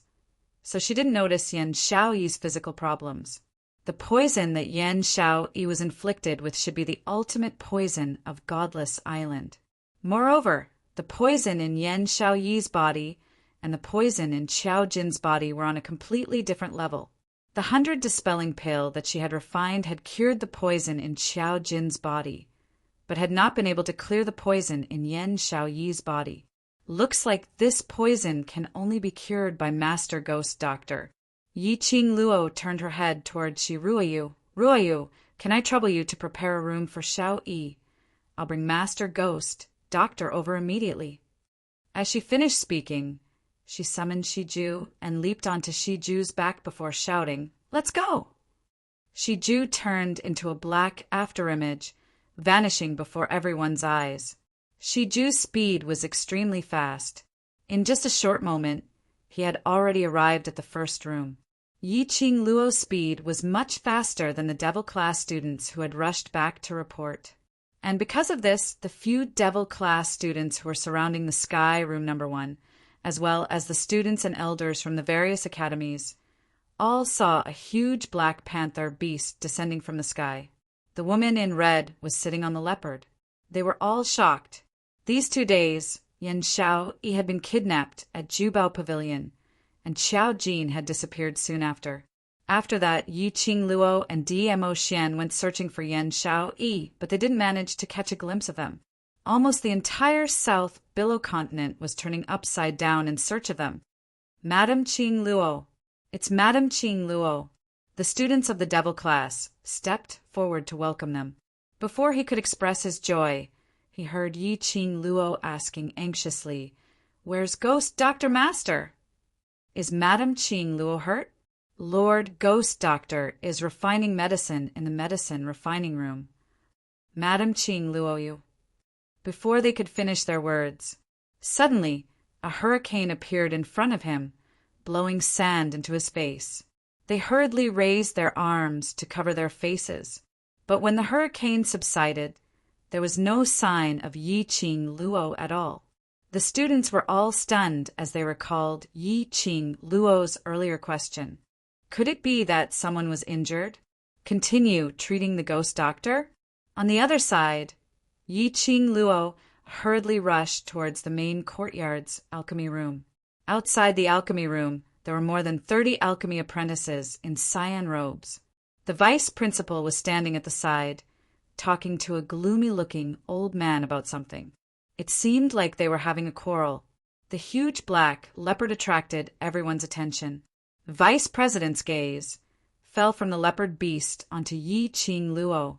His eyes were filled with joy as he said, "Little Luo, you're finally back." Yi Qing Luo leapt down from Xian's back as she took quick steps towards Vice President, stopping him from continuing with the conventional greetings. "Vice President, where is my master? I need to talk to him about something urgent." Before the Vice President could say anything, the gloomy-looking old man by the side gave her an extremely disdainful look. "You're that ghost doctor's disciple? Your aptitude isn't that great. I thought this so-called ghost doctor's foresight was really good." That weird tone made Yi Qing Luo's slender brows suddenly creased. Asterisk. Chapter 1914. Vice President saw the change in Yi Qing Luo's expression and immediately laughed dryly as he pulled the elderly man away. Following that, he put on a smile as he looked at Yi Qing Luo. "Ghost Doctor is in the pill refining room and has already been here for an entire day." Yi Qing Luo nodded her head and directly walked towards the direction of the pill refining room. The vice dean immediately stopped her. "Girl, even though you're the ghost doctor's disciple, but before the ghost doctor went in, he specifically warned us that no one is allowed to go in and disturb him while he's refining pills." He paused and revealed a troubled look. "You should also know your master's personality." "I know."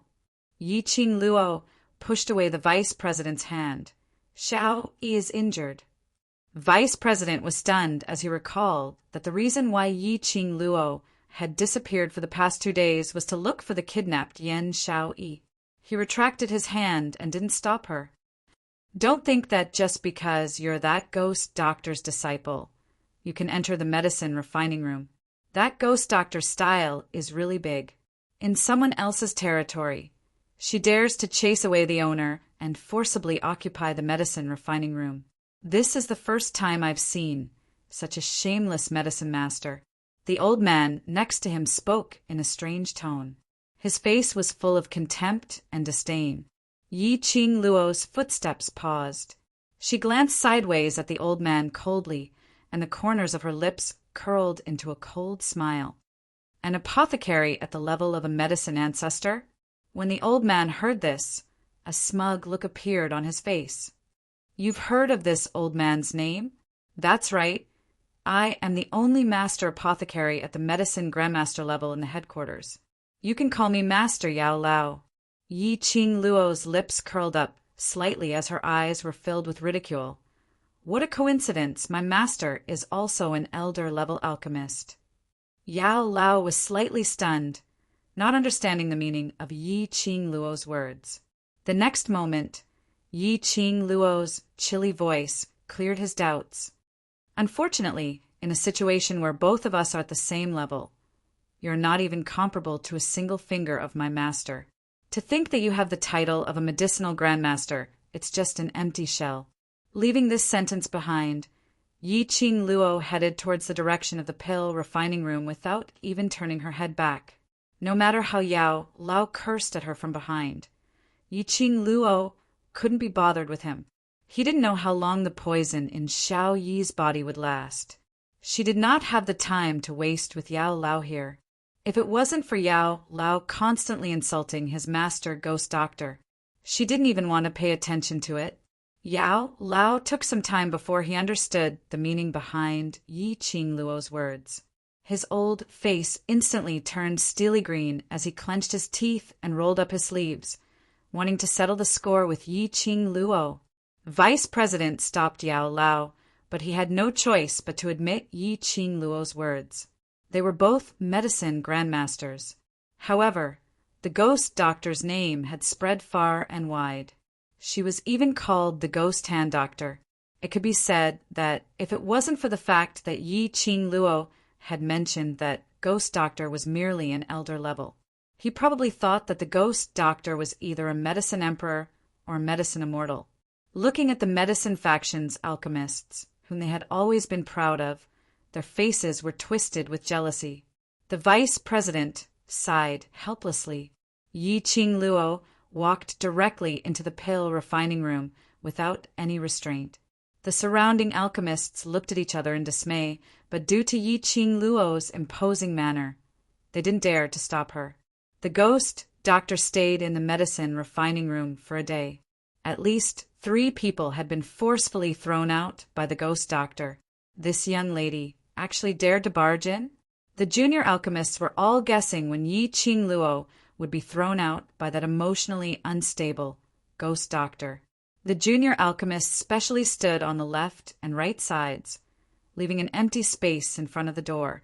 But after waiting for some time, that tightly shut door didn't open at all. Asterisk. Chapter 1915. The pill refinement room was filled with smoke. A huge cauldron floated in midair, and a raging fire burned below it. A white-robed figure with disheveled hair stood under the cauldron. Yi Qing Luo took a look at the burning cauldron as she pursed her pink lips. "Ghost Dr. Master." The ghost doctor didn't seem to hear her voice and didn't turn around. At this time, the concoction of the elixir had already reached the latter part. With the ghost doctor's abilities, there was no need for her to guard the cauldron at all times. Ghost doctor ignored her, and Yi Qing Luo knew that he was annoyed with her. She had only just recovered, yet she had already put herself in danger.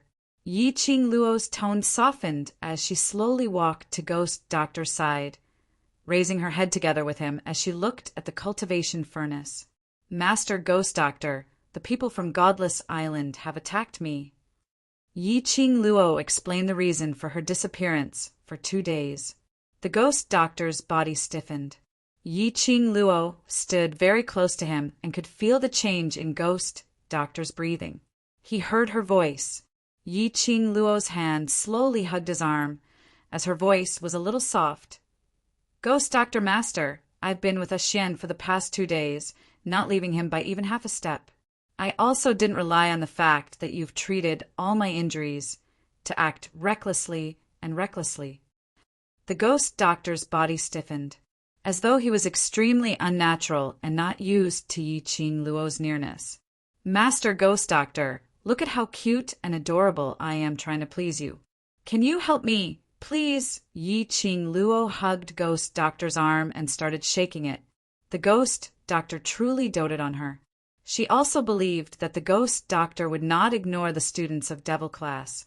Otherwise, with the ghost doctor's personality, he would have long wished to return to the West Continent, return to his own medicine refining room, and live his life of refining medicine. How could he possibly remain on the South Waves continent? He stayed behind because he wasn't sure if the missing Yi Qing Luo and the others had met with any danger. When Yi Qing Luo and the others returned, they could treat them at the first instance. Yi Qing Luo had long seen through Ghost Doctor's cold on the outside but warm on the inside. As expected, towards Yi Qing Luo's act of acting cute, Ghost Doctor ultimately couldn't stand it. Under Yi Qing Luo's reluctance, she was dragged out of the pill refining room. The door opened. Plop, plop, plop sounds could be heard. The 30 or so young alchemists were lying on the ground. On seeing that it wasn't only Yi Qing Luo who walked out, Ghost Doctor was with her. The junior medicine masters were so scared that they trembled and knelt on the ground. Lord, Ghost Doctor! They had thought that eavesdropping and peeking at the Ghost Doctor refining medicine would definitely anger the Ghost Doctor, who had a violent temper and would throw people out of the refining room at the slightest provocation.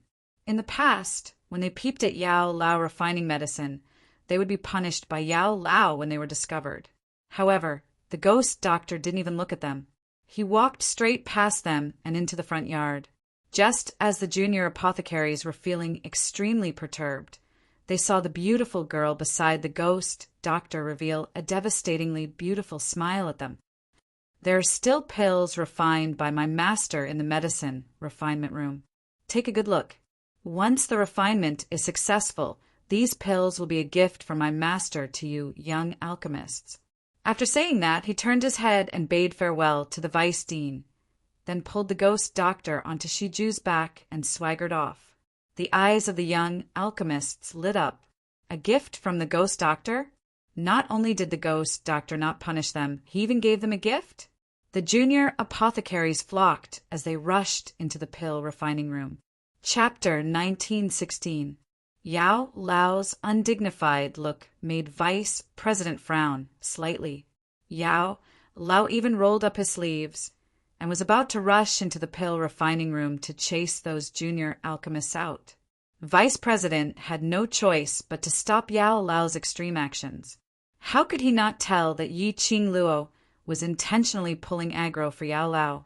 Yao Lao was the only grandmaster in the main courtyard's pill refining room. These junior alchemists were under his control. Yi Qing Luo's actions earlier had completely succeeded in making those junior alchemists extremely dissatisfied with Yao Lao. If Yao Lao were to go in and chase them out at this moment and stop them from taking Ghost Doctor's gift, it would probably cause those young junior alchemists to have a strong backlash.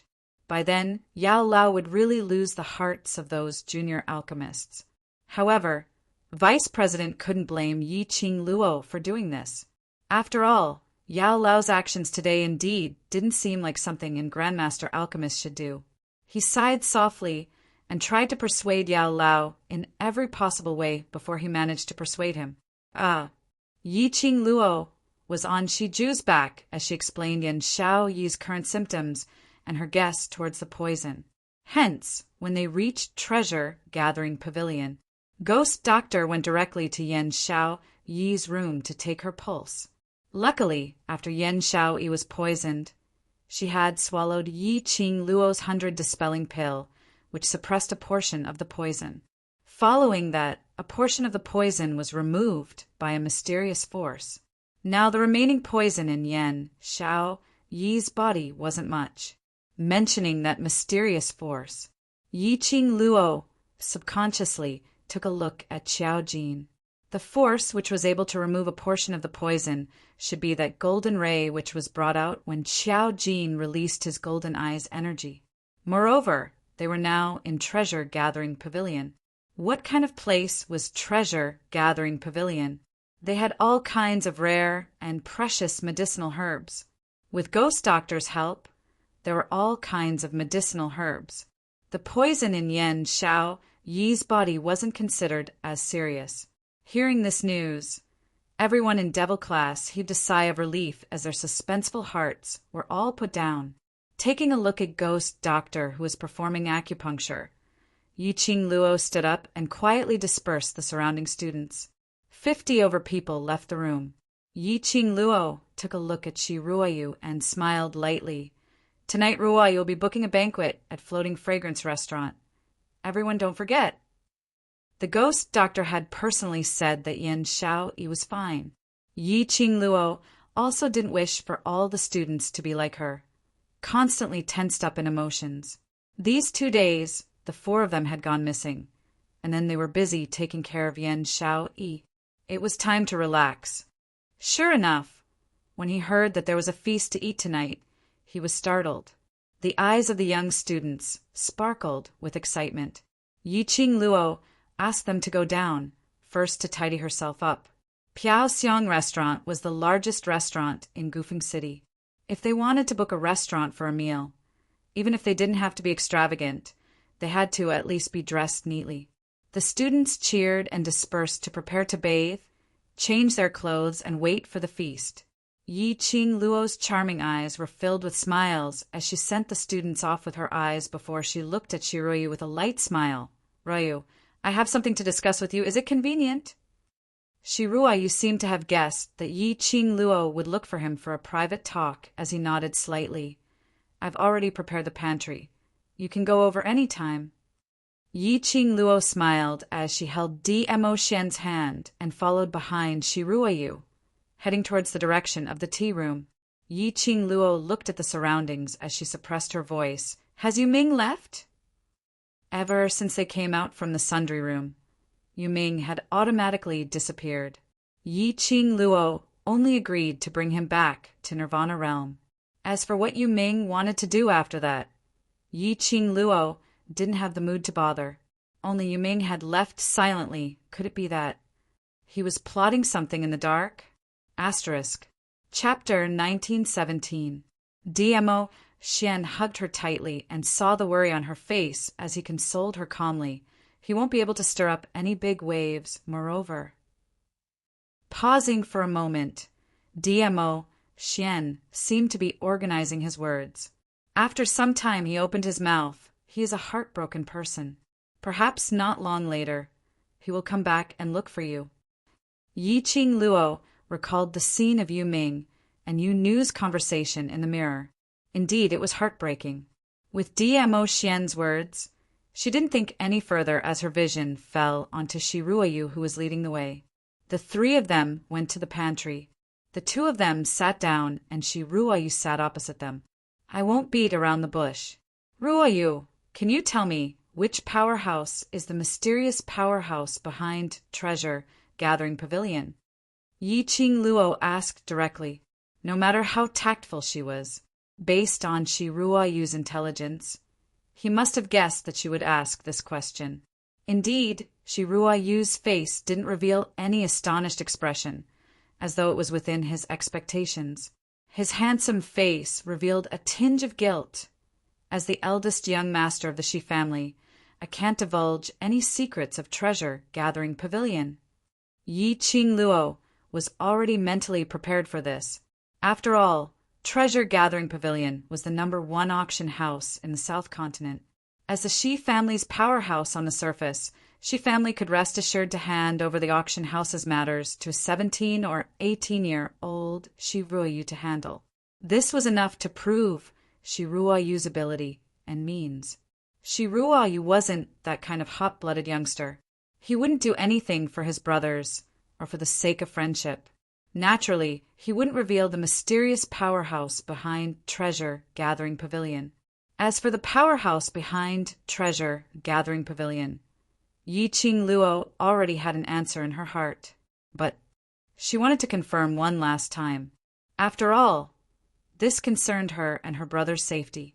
Looking at Yiqing Luo's worried expression, Shiruoyu clenched his fists and continued, "But as brothers, I can give you some simple hints." Yiqing Luo suddenly raised her eyes and fixed her gaze on Shiruoyu. Then, "I'll ask my guess. You only need to nod or shake your head. How about that?" Shiruoyu smiled as he nodded. Yiqing Luoyu directly asked her initial suspicion. The powerhouse behind Treasure Gathering Pavilion is Shishanglan. Shiruoyu was stunned and nodded after a while, as though he had not expected Yiqing Luo to be able to guess it accurately. Yiqing Luo narrowed her eyes and asked again, "Moreover, that Shishanglan is actually not the real Shi family's young master. He's the young master of Godless Island." When Yiqing Luo's words landed, Shiruoyu stood up with a thump. The force was so great that even the chair he was sitting on was knocked over. He was totally unaware as his eyes opened wide, looking at Yi Qing Luo in disbelief. After all, a child was still a child. No matter how smart he was, no matter how capable he was. After all, he had experienced too little. Shi Ruoyu's expression confirmed that Yi Qing Luo's guess was completely correct. Yi Qing Luo's eyes turned slightly cold as she met Shi Ruoyu's eyes without blinking. Her voice was suppressed as it revealed a trace of bewitchment, which is to say the powerhouse behind Treasure Gathering Pavilion is Godless Island. Yan Xiaoyi could be kidnapped in front of everyone in Jubao Pavilion. Later, the guests found out and informed Shi Ruoyu. But during the kidnapping, why didn't anyone inform Shi Ruoyu? There was only one explanation. Even if someone kidnapped Yan Xiaoyi in front of everyone, in the eyes of outsiders, it didn't look like a kidnapping. Asterisk. Chapter 1918. But later on, after Yan Xiaoyi, Yi Qing Luo, and the other two disappeared from Treasure Gathering Pavilion, those who saw Yan Xiaoyi being taken away then realized that it was a kidnapping. After that, the place where Yan Xiaoyi was imprisoned was the secret chamber of the Jubao Pavilion. There was another hidden room inside the hidden room. Furthermore, a soulless spirit formation had already been set up there. The Godless Array Formation was the forbidden array formation of the Godless Island. If he wanted to successfully set up the formation, he would need to prepare at least 30 to 50 days in advance. He was someone who could move freely through the Treasure Gathering Pavilion, set up a formation, and knew everything about the Treasure Gathering Pavilion like the back of his hand. Other than the Treasure Gathering Pavilion, who else could it be? On the surface, there was the Shi family and the Chu family. In that case, the young island master of Godless Island must be the force behind Jubao Pavilion. If it was Godless Island, the rumor that the power behind Jubao Pavilion was so powerful that no one could defeat it was also true. Shi Ruoyu put his hands on the table, his face full of surprise and disbelief. How? How did you know? Qing Luo, how did you guess it? The shock and astonishment in the youth's eyes were pure. Yi Qing Luo stood up as she smiled lightly, because we've been trapped in the Godless Array for the past few days, so I'm more or less clear about the matters regarding the Godless Island. Godless Array? Shi Ruoyu's body stiffened. Godless Island actually used such a vicious array to deal with you? Godless Island, Ruoyu. Yi Qing Luo suddenly turned serious as she called out his name. Shi Ruoyu was still in a trance. You don't have to interfere in this matter. Yi Qing Luo looked straight into Shi Ruoyu's eyes. Godless Island is a force outside of Nirvana Realm. Anyone who walks out from the island is much more powerful than us. As the future head of the Shi family, you cannot have any conflict with Godless Island. To Shi Ruoyu, she was merely his benefactor who had saved his life in the flame lair. Shi Ruoyu was not willing to risk his life for her and abandon his family. What's more, the Shi family only had two descendants, him and Shi Ruoshi. Yi Qing Luo liked this pair of siblings from the Shi family from the bottom of her heart. She naturally did not wish for the two of them to offend the Godless Island because of her and become the target of the Godless Island. But Shi Ruoyu knew that Yi Qing Luo's suggestion to the Shi family was the best choice. But Yi Qing Luo was his benefactor, and she liked Yi Qing Luo so much. If he knew that Godless Island wanted to deal with Yi Qing Luo, he still pretended that nothing had happened and continued to collaborate with Godless Island to manage Treasure Pavilion. Wasn't that too inhumane? As if she could see through Shi Ruoyu's thoughts, Yi Qing Luo smiled lightly as she shook her head. I'm already very happy that you're worried for me. Don't think too much about it. Even if you interfere now, it won't hurt Godless Island at all.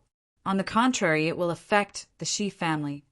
You just need to control the power of the Treasure Gathering Pavilion in your hands. After that, we'll think of a way to screw over the Godless Island. A sly and evil smile appeared on her face. A scheming look flashed in his eyes. She laughed lightly It's not a bad choice to use money to pay for the harm that you've caused me. Shi Ruoyu pursed his lips as he clenched his fists tightly and sat back heavily on the chair. He knew that what Yi Qing Luo said made sense. He was interfering now to stand up for Yi Qing Luo. The final result might be that Godless Island would be unscathed. Chapter 1919. Shi Ruoyu finally lowered his head and listened to Yi Qing Luo's suggestion. All along he thought that he was considered young and promising. At least he could rely on his own ability to protect the people he wanted to protect. But in the flame nest, he felt his own insignificance and understood the logic that there was always someone better out there. But now, listening to Yi Qing Luo's words, Shi Ruoyu increasingly felt that his ability was not as big as what he had imagined. He pursed his lips tightly. A flame in his heart was burning at this moment. After comforting Shi Ruoyu, Yi Qing Luo brought Diemo Xian and left the tea room. On the way to Yan Xiaoyi's room, Yi Qing Luo glanced sideways at the calm Diemo Xian. Xian, what do you think Godless Island's motive is? Godless Island was a plane outside of Nirvana Realm. Its overall ability was above Nirvana Realm, but they kept coming to the lower realm, and their target was obviously her. The last time when she just entered Heavenly Academy, she met Wu Sensha, who tried to snatch the profound Phoenix Ring. This time, they made use of Yan Xiaoyi to set her up, luring her into the godless array. Could it be? He simply wanted her to be attacked by the formation I in the soulless formation and lose her heart and soul? No. She remembered the array I once said that it wasn't a coincidence that she returned to the 21st century in the godless array, but someone expended their own power to send her to this plane, which meant that person was from Godless Island. Then, what role did Yu Ming play in this? Or, in other words, Godless Island sent her to the 21st century so that Yu Ming could use her Yi family's bloodline to enter the ancestor's tomb? Thinking of this, Yi Qing Luo couldn't help but feel chills down her spine. This also meant that Godless Island had long known of her identity as a transmigrator. Moreover, she had something that the Godless Island wanted. Or in other words, Godless Island wanted the Yi family's ancestor's item. The more she thought about it, the more terrifying it was. Just as Yi Qing Luo was shivering and hugging her own arms, her body had been enveloped in a circle of warmth. The boiling hot chest scorched her delicate body. A warm, big palm pressed down on her head. Little Luo, no matter what Godless Island thinks, I will not let Godless Island have any chance to hurt you. A voice that was as mellow as fine wine gently rang in his ears, easily soothing the anxiety and uneasiness in Yi Qing Luo's heart. His hands encircled her waist. His kiss landed on the space between her eyebrows. Godless Island caused too much of a commotion this time. They won't do anything for a while. I won't interfere too much with the matters of the lower domain. I will arrange for the Emperor Palace's disciples to investigate the Godless Island. Yes, Yi Qing Luo responded as her arms wrapped around his waist, burying her head in his arms. Xian, I will definitely work hard to become stronger. So strong that even Godless Island doesn't dare to have any ideas on me. I know you don't want me to interfere too much with you. You need the opportunity to grow independently. Diemo Xian said warmly, so I will not stop your growth. You only need to remember, no matter what, I will always be by your side. My protector, my strong backing. Yi Qing Luo's eyes curved into a smile as she tiptoed and planted a kiss on his thin lips. I will not let you down. Her current ability was not enough for her to become enemies with Godless Island, just like what she advised Shi Ruoyu. Chapter 1920. She would go to the Godless Island one day. Furthermore, by then, she would let Godless Island know that if anyone dared to touch her, Yi Qing Luo or her brothers, there would be consequences. He didn't want to turn that Godless Island into a wasteland. Her name was not Yi Qing Luo.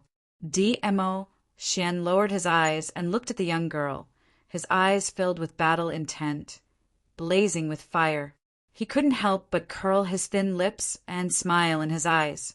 It was indeed his little Luo heir. He would not be impulsive. If Lil Luo had to find trouble with Godless Island because of this, or if he wanted Godless Island to give him an explanation, even if he didn't agree with it, he would also follow Lil Luo's wishes. Even if he interfered in the matters of the lower realm, he would not hesitate. Luckily, his Lil Luo knew how to recognize her own strength. His forbearance now was not cowardice, but wisdom. This would only strengthen Yi Qing, Luo's inner heart. When he had enough strength, he gave his opponent a fatal blow. Taking action personally was the real revenge. Night, floating fragrance restaurant. The spacious restaurant seemed to be extremely empty. However, it did not affect the liveliness of the restaurant. Devil classes students, as well as those guards who had put an effort to search for Yi Qing Luo and the others for the past 2 days, were seated at 10 over tables. Amidst the bustle, the dean, the vice dean, and a few other deans who had yet to leave the South Wave continent also came to ask for wine. The news that Shiruyu had booked the entire First Fragrance restaurant and was inviting the Devil class students to a banquet. It had almost spread throughout the entire Valley Wind City. Those who wanted to build a relationship with the Devil class naturally took this opportunity to rush over to fawn on them. Therefore, the group of people followed behind the dean and vice dean. Among the few Academy's directors, Yi Qing Luo also saw Heavenly Academy's director, as well as the 2 elders Yun Xiang and Yun Duan. Yi Qing Luo's matters, as well as the Blazing Flame Nest's matters, were all related to the Heavenly Academy. The people from the Heavenly Academy were still in the South Continent and could not return to the West Continent. Looking at the Heavenly Dean and Yun Xiang, the light in his eyes was extremely complicated, filled with jealousy and disdain. On the other hand, Yun Duan looked at the people coming and going in the restaurant with a satisfied smile on his face. Yi Qing Luo was able to have such status and prestige today. As the elders of the Heavenly Academy, they should feel proud. Even if the Heavenly Academy had 2 students who colluded with the dark forces. But Yi Qing Luo's limelight had completely suppressed this matter. However, the Heavenly Dean and Yun Xiang were not happy at all. The dark forces were completely annihilated. This also meant that he would lose the protection of the dark forces. He had spent a lot of energy in the dark world and had to bow down to them. But now he didn't get any benefits. All these were Yi Qing Luo's fault. How could the dean be happy about this? Yun Xiang couldn't stand Yi Qing Luo's complacent face, recalling that he had once caused quite a bit of trouble for Yi Qing Luo in the academy. Now that Yi Qing Luo had gained power, wouldn't she want to take revenge on him? Moreover, Shiruyu was hosting a banquet today. Not a single Devil class student actually invited them. Where would they put their faces? However, no matter how much resentment he felt in his heart, they had to put on a smile and shamelessly come over, because the ultimate goal of this student exchange. But for the sake of the best academy, there was Yi Qing Luo in the Heavenly Academy. There was an 80% possibility that this year's best academy would fall into the hands of the Heavenly Academy for the title of Best Academy. Chapter 1921. However, the entire restaurant was extremely lively. Countless of people surrounded the Devil class students, and even the principal and vice principal were squeezed into the crowd. The Heavenly Dean couldn't even squeeze through. All right, stop staring. Yun Duan caressed his white beard.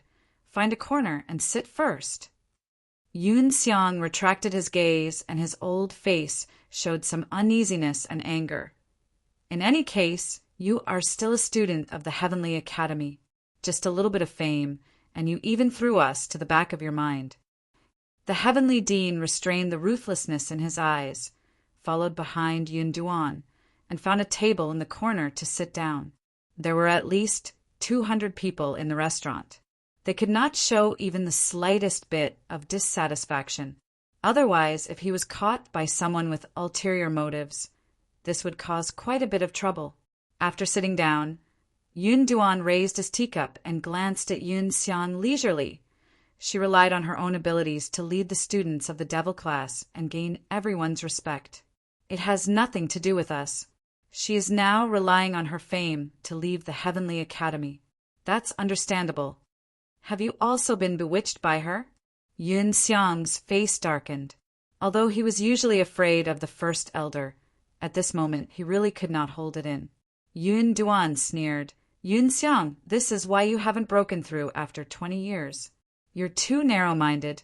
You won't be able to achieve anything great. Yun Xiang's face darkened as he tightened his grip on the teacup. All right, don't let the other academies laugh at us. The president of Nantao Academy is still here.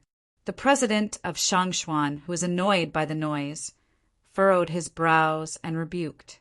He shot a cold glance at Nantao's dean, who was seated below Yi Qing Luo's table, as he felt more and more infuriated, feeling that Yi Qing Luo was intentionally going against Heavenly Academy. They knew that the Heavenly Academy and Nantao Academy were enemies. Every year, they competed for the title of the best academy. Yi Qing Luo actually placed Nantao Academy under her seat, whereas their Heavenly Academy, the Heavenly Academy where the devil class was located, was still sitting in this corner with no one interested. At this moment, a loud noise suddenly came from the surroundings. About 100 people, armed with weapons, barged into the Drifting Fragrance restaurant. The lively atmosphere came to an abrupt halt at this moment. Everyone's eyes were focused on the crowd that had suddenly appeared. Those people were all dressed in black. The weapon in his hand shone with a cold glint.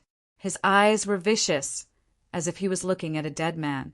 Yi Qing Luo pushed aside the few directors who had rushed up to her to propose a toast to her as she squinted her eyes and swept a glance at those 100 over black-robed men as her slender brows rose slightly. She stood up, her posture languid, her long and narrow eyes calm without a hint of panic. Who are you people? Do you know what place this is? Yi Qing Luo's chilly voice sounded leisurely in the quiet restaurant, even if it was a cold interrogation. They all sounded like pearls and jades falling onto a plate, extremely pleasing to the ear. A group of people walked in through the open door. The leader of the group wore a navy blue robe with a belt inlaid with gold. At a glance, one could tell that it was a jade artifact of high quality. Wasn't that Prime Minister's son whom Yi Qing Luo had met once outside the treasure-gathering pavilion? Behind Prime Minister's son were Zhao, Qian, Sun, and Li. Yi Qing Luo's brows rose as she squinted her eyes meaningfully. Prime Minister Sun was actually still in South Continent. Didn't he bid for the sky-returning primordial serene grass with the price of 70 million gold coins? Chapter 1922. One had to know that even though he was the Prime Minister of the East Wave Continent, however, this was still the territory of the Southern Waves Continent. In his hand was a medicinal herb that was worth 70 million gold coins, enough to raise one's chi. It would definitely attract those desperados who would fight for it with no regard for their lives. Seeing that Prime Minister Sun was still in the South Wave Continent, Qin Lai's heart skipped a beat. Yi Qing Luo couldn't help but sigh. Was she too good at attracting hatred? In order to stop her, Prime Minister Sun risked his life to stay on the South Tide Continent? Should she say that she was very honored? Yo, what kind of wind blew Prime Minister Sun over? Yi Qing Luo squinted her long and narrow eyes as she crossed her arms in front of her chest, looking at Prime Minister Sun with a smile which didn't look like a smile. That tone made people feel inexplicably like it was a necessary opening line for a brothel keeper. Prime Minister Sun's face was steely green as he looked coldly at Yi Qing Luo. His gaze was like a knife, extremely sharp. Yi Qing Luo! You despicable, shameless villain! Yi Qing Luo wasn't angry at all as she gave a light smile, Prime Minister's son inexplicably rushed to Floating Fragrance Restaurant and insulted me as a vile person at the banquet which young master she had arranged for me. Is this the behavior that Prime Minister's son as an adult should have? Following Yi Qing Luo's words, everyone's gaze towards Prime Minister's son was instantly filled with disdain. Principal retracted the benevolence on his face as he slowly got up and walked behind Yi Qing Luo as he looked at Prime Minister's son in a dignified manner. Prime Minister's son, this lord respects you as the East Continent's Prime Minister and doesn't wish to affect the relationship between the two continents. If you're in South Wave's continent and act in such an overbearing manner, bullying my students, then don't blame this lord for not taking into consideration the relationship between the two continents. Vice President had already walked behind Yi Qing Luo, like two guardian gods, guarding Yi Qing Luo on both sides. Prime Minister's son's expression changed slightly. He was so angry that his whole body was trembling. He raised his hand and pointed at Yi Qing Luo as he clenched his teeth and said, "You gave up on the sky returning primordial serene grass in the Treasure Pavilion's auction, but after I used 7 million gold coins to take away the sky returning primordial serene grass, you led a bunch of devil-class students to intercept me and snatch away the sky returning primordial serene grass." The more he spoke, the angrier he sounded. It was obvious that he was furious. As soon as these words came out, the surroundings went into an uproar. There were also quite a number of people who were present at the Jubao Pavilion. The situation that day was very clear. 70 million gold coins worth of heaven returning origin serene grass was Prime Minister's son's lifeblood. Now that it had been snatched away, it was no wonder that Prime Minister's son would disregard everything and rush over to Floating Fragrance Restaurant to question Yi Qing Luo. However, did Yi Qing Luo look like someone who would lead devil-class students to snatch Prime Minister's son? They were all students. Prime Minister's son's goal in coming to the South Tide continent this time was to retrieve the heavenly origin, serene grass. He had brought at least 500 profound practitioners who were at the Earth profound realm and above with him. No matter what, he couldn't convince anyone. Seeing the suspicious gazes of the people around him, Prime Minister's son became even more irritated. "I'm the Prime Minister of the East Water Continent. Why would I lie to you about this?" The sky-recovering primordial serene grass was indeed forcefully snatched away by Yi Qing Luo leading the devil class. I spent 70 million gold coins to bid for that herb.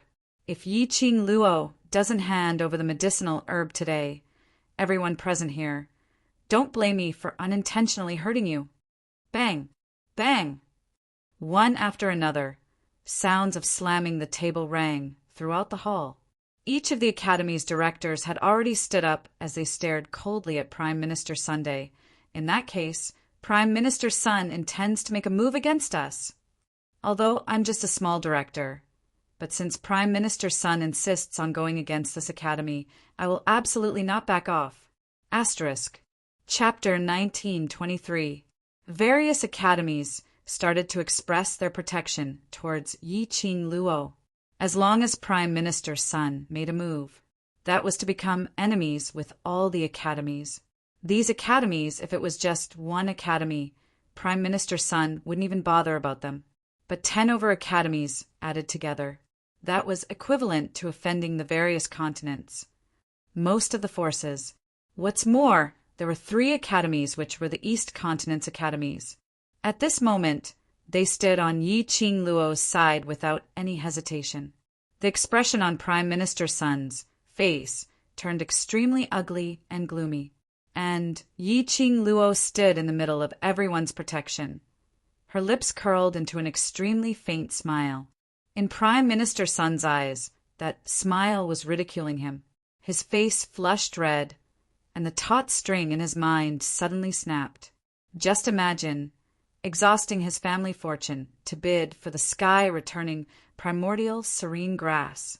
It could give him a chance to break through to become a sky mystic overlord and become the world's revered target.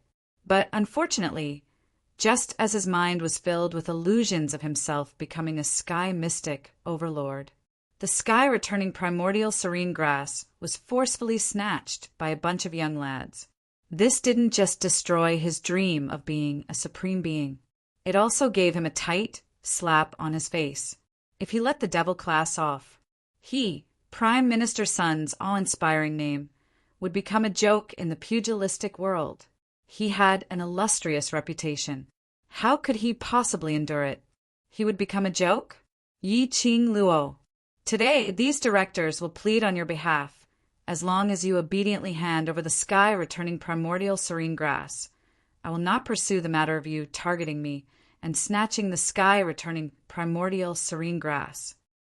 He took a deep breath and suppressed the fury in his heart, making the final compromise. At this moment, there was no benefit for him to go head-to-head with a bunch of Academy's directors.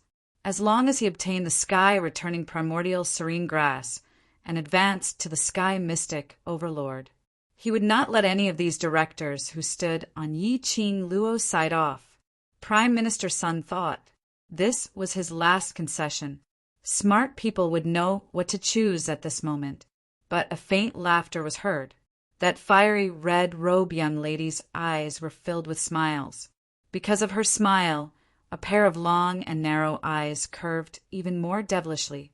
The people around her couldn't help but sink into her smile. What are you laughing at? Prime Minister Sun shouted in a deep voice. How could she still smile at such a time? Did she really think that she could do whatever she wanted just because she had the protection of the deans of the various academies? I'm laughing at how old Prime Minister Sun is. He's not important anymore. He doesn't even have a brain anymore.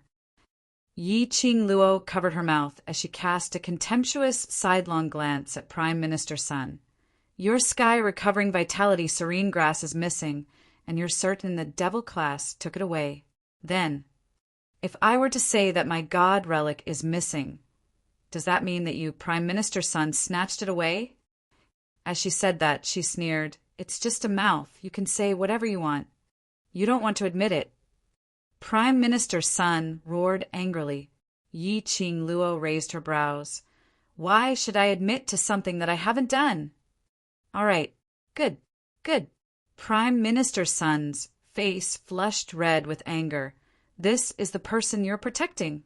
If I can't get the sky-recovering vitality serene grass today, then don't blame me for using brute force. Those directors looked at Prime Minister Sun's infuriated face, and their hearts couldn't help but started to beat like drums. How important was the sky-recovering vitality serene grass to Prime Minister Sunday? They had naturally heard of it before. If it wasn't for the sky-recovering vitality serene grass, Prime Minister Sun would have returned to the East Continent long ago to work hard to break through to the sky profound realm. Chapter 1924. Looking at Prime Minister Sun's hysterical look, he was afraid that his returning Heaven Yuan serene grass was really lost. Even the various academies' deans joined hands and stood on Yi Qing Luo's side. Prime Minister Sun was at a loss. Apparently, he had confirmed that his returning Heaven Yuan serene grass was snatched by the devil class. If it was really the devil class who had snatched the returning Heaven Yuan serene grass, even if they really admired Yi Qing Luo's ability. However, they would not blindly support this kind of act of helping the evildoer to do evil. The 10 over Dean's expressions loosened. Yun Duan, who was sitting in the corner, suddenly stood up and broke the deadlock. Prime Minister Sun, student Yi Qing Luo's words have indeed made you unhappy, but there is one thing that she is right about. Dozens of pairs of eyes looked towards Yun Duan.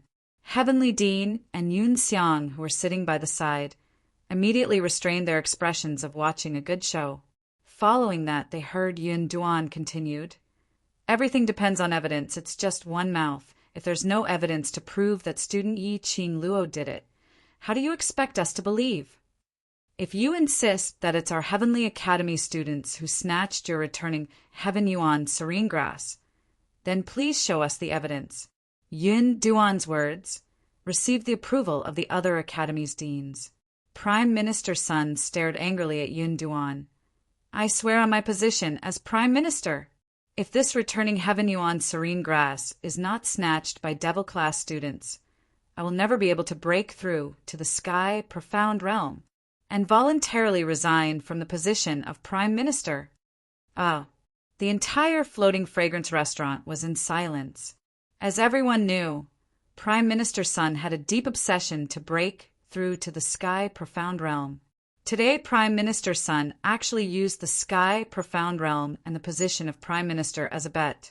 Apparently, he was 100% sure that the returning heaven yuan serene grass was snatched by devil class.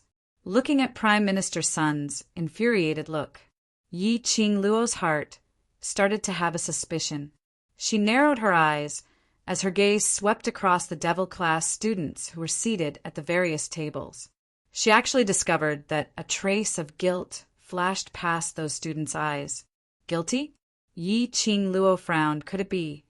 She touched the World Mercenary Group's badge as she spoke in her heart. Speak, what's going on?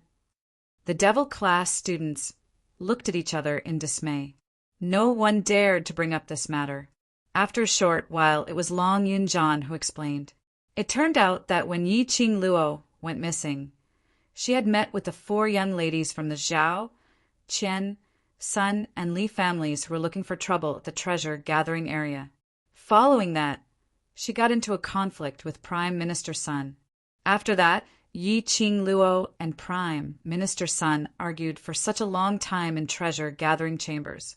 With regards to Yi Qing Luo's disappearance, devil classes students had heard about Prime Minister Sun and Yi Qing Luo's matter and were desperate enough to try any doctor, directly insisting that Prime Minister Sun had kidnapped Yan Xiaoyi in order to take revenge on Yi Qing Luo, intentionally luring Yi Qing Luo to walk right into the trap. Now that he thought about it, it was incredible. Devil class students blocked Prime Minister Sun's way back to East Continent, forcing Prime Minister Sun to release them. How would Prime Minister Sun know where Yi Qing Luo was? Recalling Yi Qing Luo's repeated insults towards him, his attitude naturally wasn't very good. Hence, the devil class students evolved into forcefully snatching back the Tianyuan serene grass, forcing Prime Minister Sun to release them. Later on, when Yi Qing Luo returned, Yan Xiaoyi fainted from being poisoned, and immediately following that, they came to Floating Fragrance restaurant to gorge themselves. This kind of matter, which was of no importance to them, was thrown to the back of their minds. After listening to these explanations, Yi Qing Luo's forehead was filled with black lines.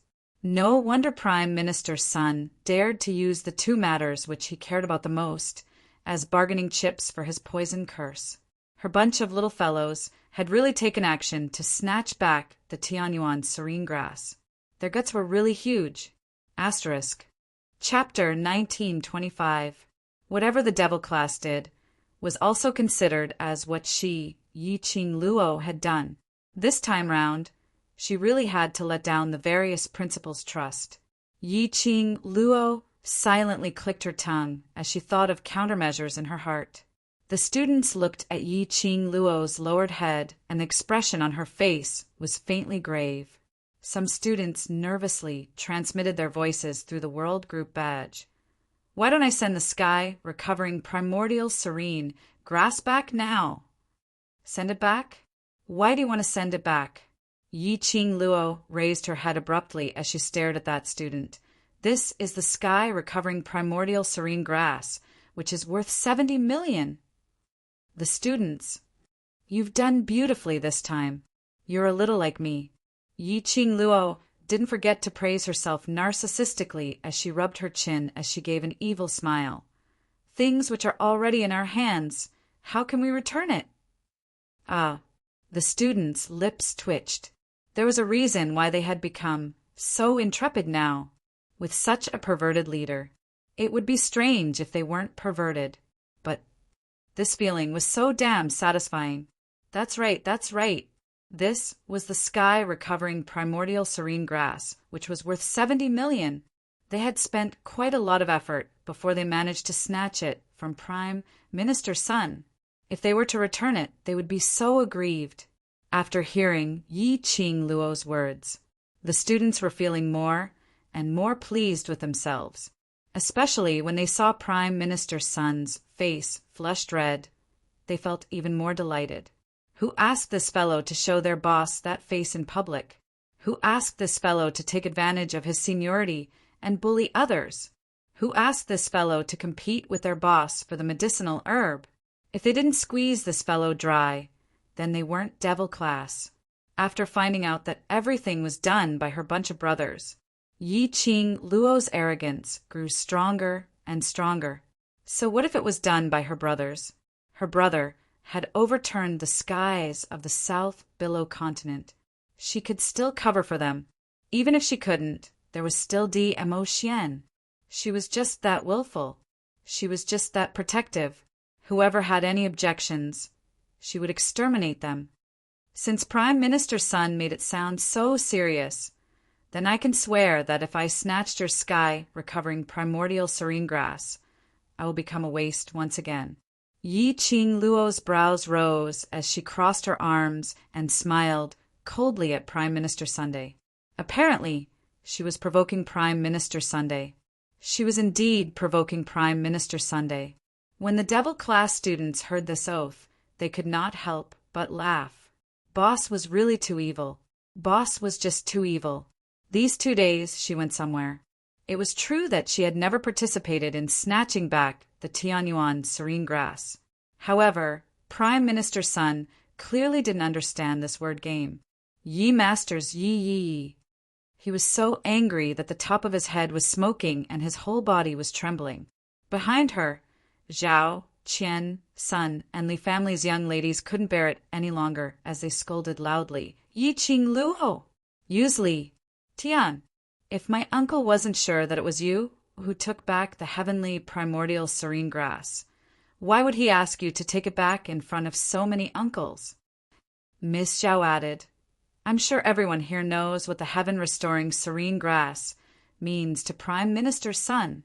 If Qing Qing Yang said Luo Yang, Minister Qing Luo Chen, Tian Qing Qing said Qing Luo Sun, Yi Qing Prime Minister Yang Luo did, how Minister I would not Qing Qing Chen, Yi Qing Luo. Prime Minister Sun has given you uncle's face. As long as you hand over the sky, recovering primordial serene grass, we will let bygones be bygones. Don't refuse a toast only to be forced to drink a forfeit. Qian family's young miss reprimanded her sharply. Chapter 1926. However, Yi-Ching Luo maintained a light smile from start to end. She narrowed her eyes and looked into their eyes. It was like watching a monkey show. That kind of contempt, insufferably arrogant. Zhao, Qian, Sun, and Li, 4 young ladies' hearts were boiling with anger, and immediately 4 voices were heard as they directly attacked towards Yi-Ching Luo's direction. He made his move as soon as he said he would. Moreover, they were 4 young girls. Those directors wanted to protect Yi-Ching Luo. It was not convenient for him to fight with the young girl. Otherwise, if word of this got out, they were afraid that it would turn into them bullying the younger generation. That was exactly what Prime Minister Sun had in mind. The young ladies of the 4 families made their moves. Those self-proclaimed aloof directors didn't dare to make the first move to protect Yi-Ching Luo. Hey, how dare you all behave atrociously in front of Sister Qing Luo? She didn't care so much. The minute she saw someone attacking her sister Qing Luo, she immediately struck out a burst of profound energy, blocking in front of Yi-Ching Luo. Bang! The loud sound of someone slamming the table could be heard. The wooden table shattered into pieces. Shiroyu stood up angrily. Despite his young age, his aura was terrifying. Prime Minister Sun, just how dissatisfied are you with my Shi clan and the Gathering Treasures Pavilion? Prime Minister Sun's eyes were full of anger. He was ready to risk everything and wasn't afraid of Shiroyu's threat. I have no intention of becoming enemies with young Master Shi. I just want to take back the sky-recovering serene grass that I bid for with 70 million gold coins. Shiruoyu's expression sunk slightly, since Qing Luo said that she didn't take the sky-returning vitality serene grass. Then she didn't. This young master believes in Qing Luo's character. Young master Shi, are you saying that I lied to all of you in front of all of you? Prime Minister Sun glared at him. The old man and the young man refused to give in to each other. The four ladies of the Zhao, Qian, Sun, and Li families were stopped by Shi Ruoxi. He immediately changed the direction of his attack and once again attacked towards Yi Qing Luo's direction. Shi Ruoxi's bright eyes suddenly flashed with a biting cold light. She raised her hand and pulled out the soft sword hidden in her sleeve, ready to attack. Little Shi, Yi Qing Luo suddenly spoke out and stopped Shi Ruoxi's actions. They're just four trash that can't even be seen in public, if I let you do it. Wouldn't it be dirtying my little Shi's slender and beautiful hands? Shi Ruoxi was stunned, and upon hearing Yi Qing Luo's praise, her face immediately turned red. Sister Qing Luo only knows how to tease me. Yi Qing Luo smiled slightly as she went forward and pressed Shi Ruoxi's shoulder, pulling her behind her. After that, her charming eyes raised slightly to form a long and narrow arc that was extremely bewitching. You four dregs, the lesson at the treasure-gathering pavilion isn't enough for you to remember, right? Then, now, I will make you remember this day. When her words fell, Yi Qing Luo's figure had already appeared beside the four young ladies of the Zhao, Qian, Sun, and Li families. Everyone only saw a red after-image flash. Soon after, miserable shrieks rose and fell one after another. In just a moment, the four young ladies were like a flower bud, blooming in all directions. Dong, dong, dong. Several heavy objects fell to the ground. The four young ladies fell heavily to the ground.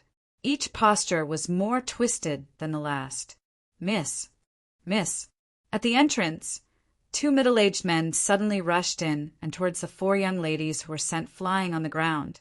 They opened their throats and howled. One of the middle-aged men raised his head and stared angrily at Yi Qing Luo. You vicious woman! How dare you hurt our miss? Chapter 1927. Yi Qing Luo. This act was even more fake than her. Did he need to be so fake? It was obvious that the two crying girls were Prime Minister Sun's accomplices. As expected, the next moment, Prime Minister Sun's malicious eyes had already looked towards Yi Qing Luo's direction. Yi Qing Luo, I have already tried to reason with you nicely, but since you're so stubborn, and even hurt the three young ladies of the Zhao, Qian, and Li family, if I don't seek justice for them, then I will be ashamed to call them uncle. He finally found a legitimate excuse. Prime Minister Sun raised his long sword as he closed in on Yi Qing Luo's direction. That old face was filled with a sinister expression. Apparently, he wanted to take advantage of the situation to take Yi Qing Luo's life. He was determined to take back the sky, primordial serene grass. Yi Qing Luo raised her brows as she squinted her eyes, using her own eyes to analyze Prime Minister Sun's attack in her mind. Her body instinctively started to display her footwork. Just at the moment when Prime Minister Sun approached, he only heard two bam-bam sounds. Immediately following that, Prime Minister Sun's body was flung out like a spinning top. His slightly plump body spun unsteadily on the spot a few times. Following that, his feet became unsteady as he tripped and fell onto the ground. That sound of him falling onto the ground was extremely ear-piercing. Prime Minister Sun laid on the ground in disbelief. What made him flushed red to his ears and extremely ashamed was his face was burning with intense pain. On his old face, there was a clear imprint of 5 fingers. Apparently, the 2 slaps earlier had landed on Prime Minister Sun's face. He was actually slapped twice by Yi Qing Luo unknowingly. Moreover, he didn't even notice it. He was slapped onto the ground by Yi Qing Luo's powerful strength. How could this be possible? How could this be possible? How could Yi Qing Luo possibly make a move on him in such a short period of time without him noticing? Yi Qing Luo was merely a 15-year-old young lady, no matter how the outside world had described it to be miraculous. That couldn't change the fact that Yi Qing Luo was merely a 15-year-old young lady. Even if Yi Qingluo was a genius among geniuses, at most, she was in the Earth Profound grade. He was an Earth Profound 8th grade Profound practitioner. How could that bitch be stronger than him? It was impossible for him to lose to a 15-year-old girl. Prime Minister Sun's eyes were masked with an eerily cold intent, and immediately after, he faced Yi Qingluo's direction as he exploded wave after wave of surging profound energy. Waves of qi surged into the sky, stacking layer upon layer as they surged up. It was as if the mountains were collapsing and the earth was splitting apart, as if it was going to devour everything in the world. In the Piao Xiang restaurant, there were not only guests like the dean. There were also quite a number of students who followed their own director and worshipped Yi Qingluo. When this imposing manner engulfed the Piao Xiang restaurant, the entire floating fragrance restaurant resounded with an earth-shattering sound. One could faintly hear the surrounding floors collapsing and teetering on the verge of collapse. There were also some low-level students who were directly forced to spit out a mouthful of blood under this powerful, profound rank. You are the prime minister of a nation, yet you are so rude and overbearing. You don't care about the safety of the students of the various academies and forcibly release your profound energy. You are not fit to be the prime minister of the East Water Continent. Yi Qingluo gave a cold laugh as she faced Prime Minister Sun's imposing manner, which could swallow the mountains and rivers, totally not showing any signs of fear. Chapter 1928. Yi Qingluo, hand over the returning heaven, primordial serene grass. His strong obsession made Prime Minister Sun unwilling to give up, even though he knew that Yi Qingluo's counterattack was extremely dangerous. His sinister eyes were filled with fanatical hatred. His aura at this instance surged up another grade. Faintly, it had already reached the momentum of Earth Profound 9th grade. He felt that he was about to break through the barrier. Prime Minister Sun's gaze towards Yi Qingluo was filled with excitement and fanaticism. He excitedly raised the long blade in his hand as he crazily slashed towards Yi Qingluo. The glower flame fan on Yi Qingluo's fingertips shone with a demonic red glow. Just as Prime Minister Sun was coming towards her, Yi Qingluo's fingertips moved. The glower flame fan suddenly opened up. An extremely powerful beam of profound energy poured down from the sky. The beautiful glower flame fan was like a blooming fireball. On Yi Qingluo's fingertips, it was like an excited fire elf, swimming in the flames. It gave off a dazzling brilliance. The fan's shadow flickered as the profound glow exploded. Prime Minister Sun sneered, totally disregarding Yi Qingluo. He only treated this as an opportunity for him to advance to Earth Profound 9th grade. As long as he advanced successfully, then he would get the returning heaven, primordial serene grass back. He would be a sky mystic, overlord, cultivator. He would be able to look down on everything. Look down on everything. Thinking in this way, Prime Minister Sun became more and more arrogant. Facing against Yi Qingluo's profound glow, he directly collided against it. Bam! A loud sound was heard. An intense, profound energy exploded at this instance. Ah! A blood-curdling scream was heard. A figure was seen, flying out of the formation. The figure landed heavily on the ground, stirring up a cloud of dust. Prime Minister Sun's face was filled with blood and malevolence. He pressed his chest as he spat out a mouthful of blood. The surrounding deans saw it very clearly. The gazes they shot towards Yi Qingluo were filled with disbelief. If it was before they had heard about Yi Qingluo's various legends, or even the matter of Yi Qingluo sealing the King of Darkness's consciousness, the various academies' directors didn't believe it completely. They believed that it was Yi Qingluo who saved their students, but they didn't believe that it was Yi Qingluo who had saved their students on her own. But at this moment, he had personally witnessed Yi Qing Luo going head-on against an earth-profound 8th grade high-leveled cultivator. Prime Minister Sunday Yi Qing Luo was actually unscathed. Furthermore, his expression was one of contentment, as if he hadn't expended any energy at all. On the contrary, Prime Minister Sun was suppressed by Yi Qing Luo's profound energy till he had no way to resist at all. And some of the higher-level, profound practitioners of the earth-profound realm were even more clear about what had happened just now. Prime Minister Sun's dark force suddenly burst out. They could feel it clearly. It was obvious that Prime Minister Sun had already advanced to the 9th grade of the earth-profound realm under the stimulation just now. This meant that Prime Minister Sun already had the strength of a 9th grade Earth Xian. But even so, he was still suppressed by Yi Qing Luo, till he had no way to retaliate. Earlier, Yi Qing Luo had not done any strange actions at all. It was just a simple wave of the glowing flame fan. Then, Prime Minister Sun was sent flying backward. The raging profound energy was still spreading in the air. Prime Minister Sun's flame, which was surging, suddenly stopped at the instant when he was struck by Yi Qing Luo's profound energy. To the cultivators, they were the clearest on what this indicated. Prime Minister Sun's chance to advance to the 9th grade of the Earth profound realm had already been destroyed.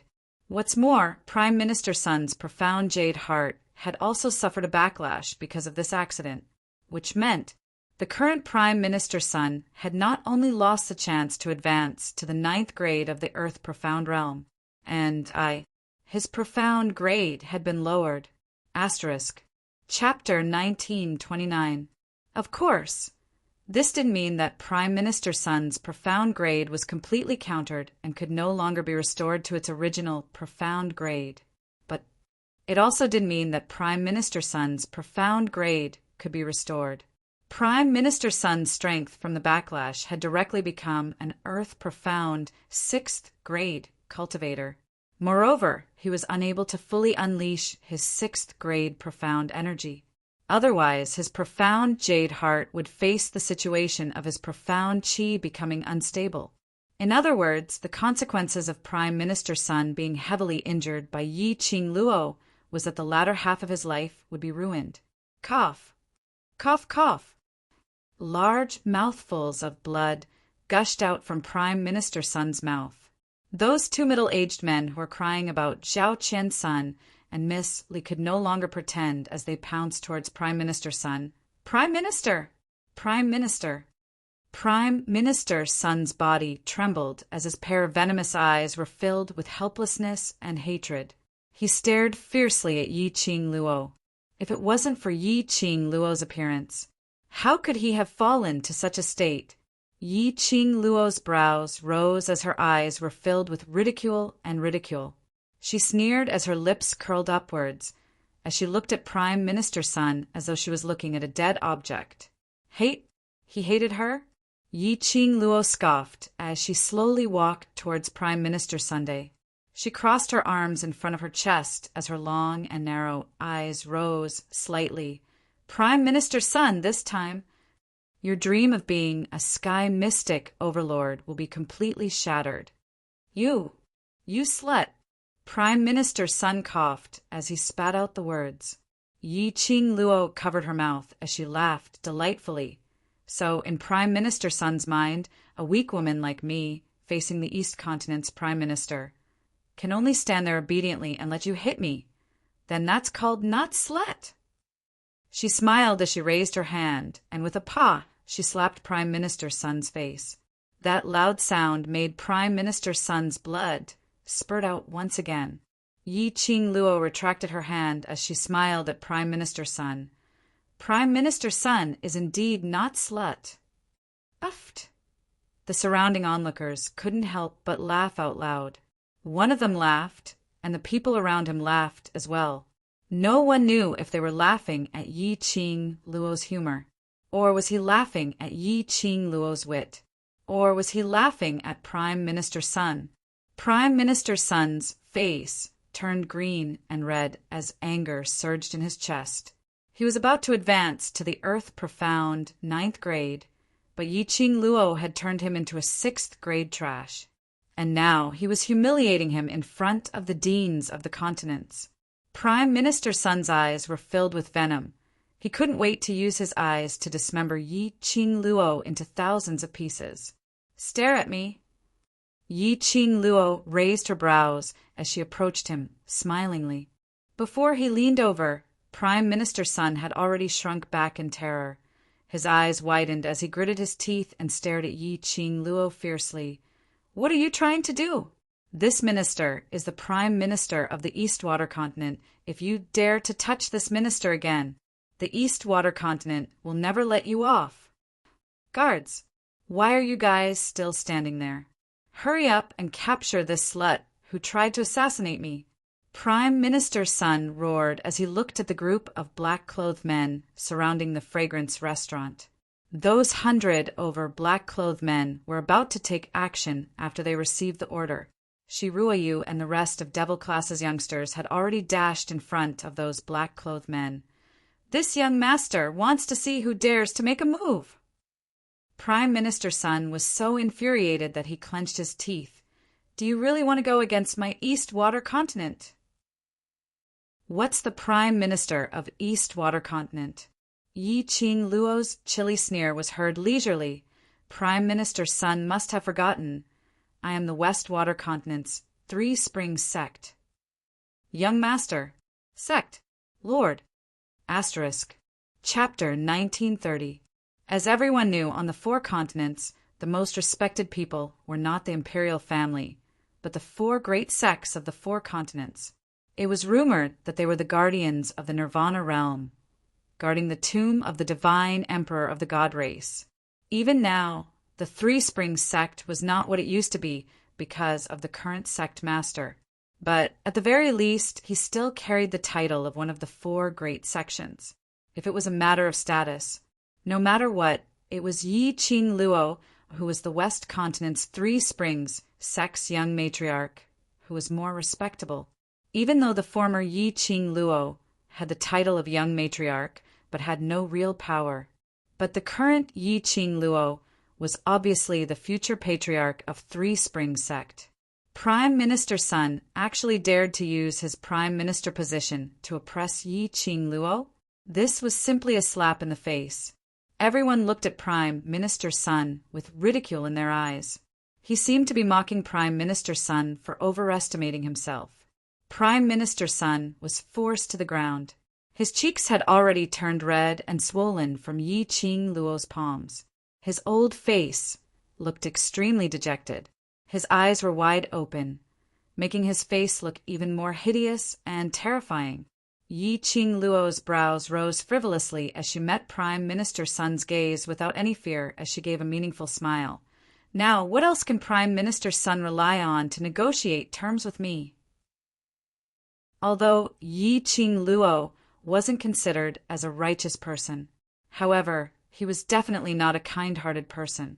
If it wasn't for Prime Minister Sun using his title as the Prime Minister to give Miss Zhao, Miss Qian, Miss Sun, and Miss Li the right to flaunt their prowess and provoke her, she wouldn't have anything to do with Prime Minister Sunday. Or rather, after the Devil Class students had snatched the returning Sky Yuan serene grass, the method he adopted was to use the soft approach first, and then the hard approach. Perhaps she would be amenable to coaxing, but not coercion? However, Prime Minister Sun had to use this method to solve the problem. He couldn't blame her for using the same violent method to strike back at his decision. Sun Qing seemed to have thought of something when he heard one of Yiqing Luo's words. As his eyes suddenly filled with ridicule, he stared at Yiqing Luo, his eyes filled with sympathy, as though he was ridiculing her. That gaze made Yiqing Luo sick of it. She furrowed her brows in displeasure. Just as he raised his hand, he saw Prime Minister Sun grinning mockingly. "Three Springs sect? Ha ha ha. You still want to rely on the Three Springs sect?" The current Three Springs sect had already changed. The new sect master has already stripped you of your position as the young sect master, and He smiled coldly. When he saw the astonishment in Yi Qing Luo's eyes, he laughed even more savagely. That's right. Not only have you lost your identity as the Three Springs sect's young sect leader, but the new sect leader has also ordered the arrest of a traitor like you. Ha ha ha. You didn't expect it, right? Ha ha ha. You didn't expect it, right? As he laughed, he spat out a few mouthfuls of blood. However, he was still laughing maniacally. Prime Minister Sun's words indeed made Yi Qing Luo stunned. Her eyes flickered, and a trace of coldness appeared in her charming eyes. Tell me clearly, what happened to the Three Springs sect? What new sect, master? Traitor of the Three Springs sect? She had only left the Western continent for less than a month. Something big happened in the Western continent. Don't believe what I said. Prime Minister Sun could tell how much importance Yi Qing Luo placed on the Three Springs sect. Looking at Yi Qing Luo's pale face, he laughed so hard that he couldn't stop coughing. But he still couldn't stop laughing. The news from the Western continent has gradually spread to the various continents. There are so many deans from various academies present, so I'm sure they have their own channels to find out about this news. Asterisk. Chapter 1931. The deans' faces darkened at once. Their expressions all fell into Yi Qing Luo's eyes. Clenching her slender fingers, she narrowed her eyes and looked coldly at the president of Nantao Academy. Is what Prime Minister Sun said true? Prime Minister Sun did not speak in private. The people around them heard it clearly. When Yi Qing Luo asked this question, the principals immediately shifted their gazes away, not daring to look at Qin Nan. Dean Nan Tao, who had been called out, could only brace himself and reply, In the past 2 days, there have been rumors that you were kidnapped. Our attention has been focused on searching for you. We have yet to verify the news from the West Continent. They had indeed learned of the changes that had occurred in the West Wave continent through their own channels. However, he did not think too much about it. He wanted to wait until the matter of the South Wave continent was resolved before investigating the West Wave continent. Unexpectedly, Prime Minister Sun already knew what had happened in the West continent. Clearly, this matter had something to do with the Three Springs sect. Qing Luo, I'll get someone to find out more about Three Springs sect. Shi Ruoyu had already started to make arrangements. Yi Qing Luo narrowed her eyes as her gaze was extremely cold. She suddenly bent down and grabbed Prime Minister Sun's collar. What happened to the Three Springs sect? Who is the new sect leader? Prime Minister Sun was laughing so hard that he was bleeding. His malevolent face stared maliciously at Yi Qing Luo as he laughed coldly. Ha ha ha. This minister will not say anything. Little slut, you've lost the position of young sect master that you're so proud of. Now you're just a traitor that everyone wants to beat up. Ha ha ha. Yi Qing Luo clenched her fists. Little bitch, hand over the returning heaven yuan, serene grass. I will tell you about the Three Springs sect, or else the Three Springs sect will soon come to capture you, the traitor. As though he saw the forbearance in Yi Qing Luo's eyes, Prime Minister Sun's smile grew wider. Prime Minister Sun's complacent expression caused her to feel even more irritated in her heart. In South Tide Continent's territory, Yi Qing Luo could not kill Prime Minister Sunday otherwise. He would be bringing shame to the South Waves continent. But she could boldly make Prime Minister Sun's life a living hell. Just as Prime Minister Sun was laughing loudly, something cold slid down his throat. Prime Minister Sun immediately slapped his mouth, helplessly. Little bitch, what did you give me to eat? Yi Qing Luo's lips curled into an eerie sneer as she didn't even bother to take a look at Premier Sun as she lifted her leg and dashed out of the restaurant. Prime Minister Sun was about to get up and grab Yi Qing Luo. Suddenly, he felt a sharp pain in his body. It was as if thousands of silver needles had pierced into his bones, sometimes itching, sometimes stinging. In particular, The bursts of piercing pain were all aimed at the most painful parts of the bones, each burst of tingling feeling down. It was as if his bones were broken and his limbs were torn apart. Then they were reconnected and torn again. He was in so much pain that his entire face was contorted. He fell to the ground and screamed. The deans nearby patted their chests and let out relieved sighs. Fortunately, they did not offend that little devil. The torture methods of this little ancestor were truly horrifying.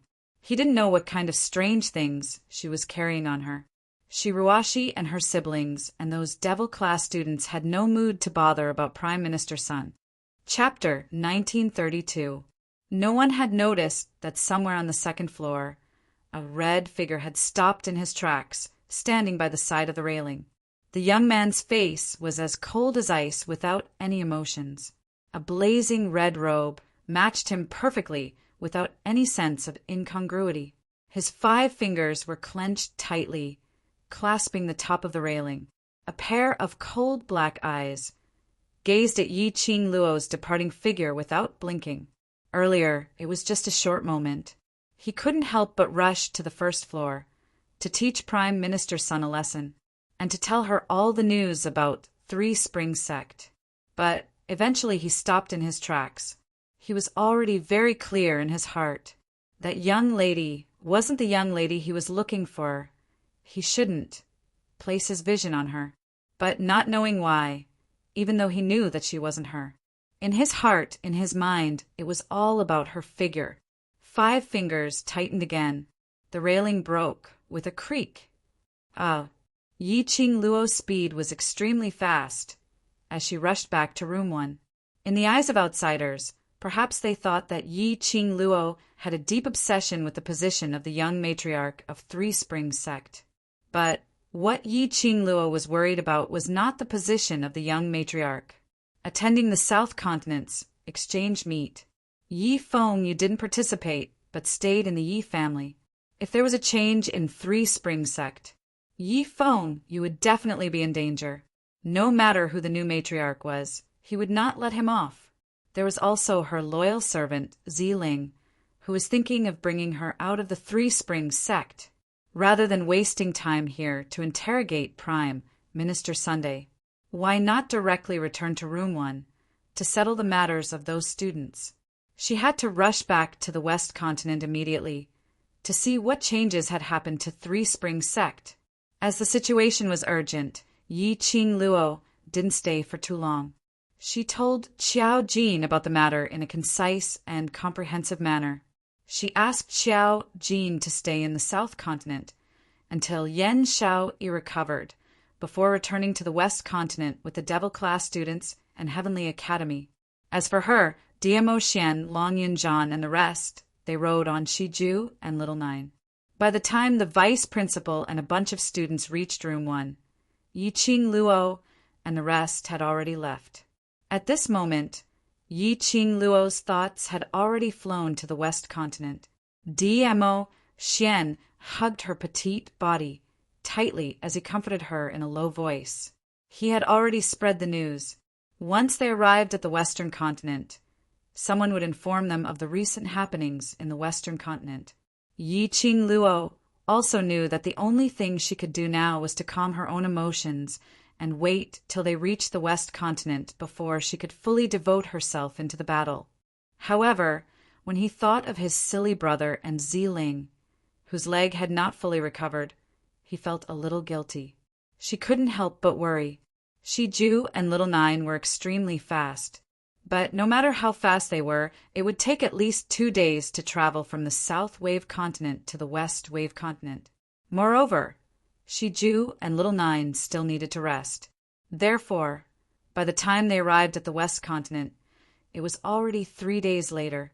Before they even got close to the West Continent, Yi Qing Luo already sensed the strange atmosphere in the West Continent.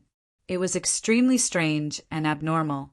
Yi Qing Luo and the rest got down from Shiju and Little Nine's body in advance and changed their appearances, making some changes. Just as he was about to approach Three Springs City to look for the person arranged by DMO Xian, suddenly a tall man stumbled into the group of them. Yi Qing Luo's sharp body tried to evade him. That person's large palm had already landed on her shoulder. A low, hoarse voice was heard by the side of her ear. "It's me, follow me!" Asterisk. Chapter 1933. Yi Qing Luo's eyes narrowed as she stopped in her tracks. After that, a group of people walked out of the queue and headed towards the direction of the city gate. On top of the city gate's wall, a gorgeous lady dressed in gorgeous clothes was escorted by the guards as she slowly walked over. The lady stood on top of the city gate as her sinister, beautiful eyes swept across the bustling crowd below. She narrowed her eyes as her voice was filled with arrogance. "Haven't found the person yet?" The guard's face was filled with flattery. "Eldest young missy, don't worry. As long as the Yi family's traitor enters the city, we will do our best to capture the traitor." The lady scoffed lightly as a chilly glint flashed past her eyes. "You bunch of trash, you can't even do such a small thing. How are you going to capture the Yi family's traitor? I really don't know what's the use of 3 Spring City keeping you bunch of trash." The faces of the guards behind her sunk instantly, but no matter how unhappy they were, they still had to maintain a smile on their faces as they carefully responded to the lady. Suddenly, the lady's expression changed abruptly. Her eyes were fixed on a spot in the crowd in front of her. Following that, the lady leaped up and flipped down from the wall. "Eldest young missy!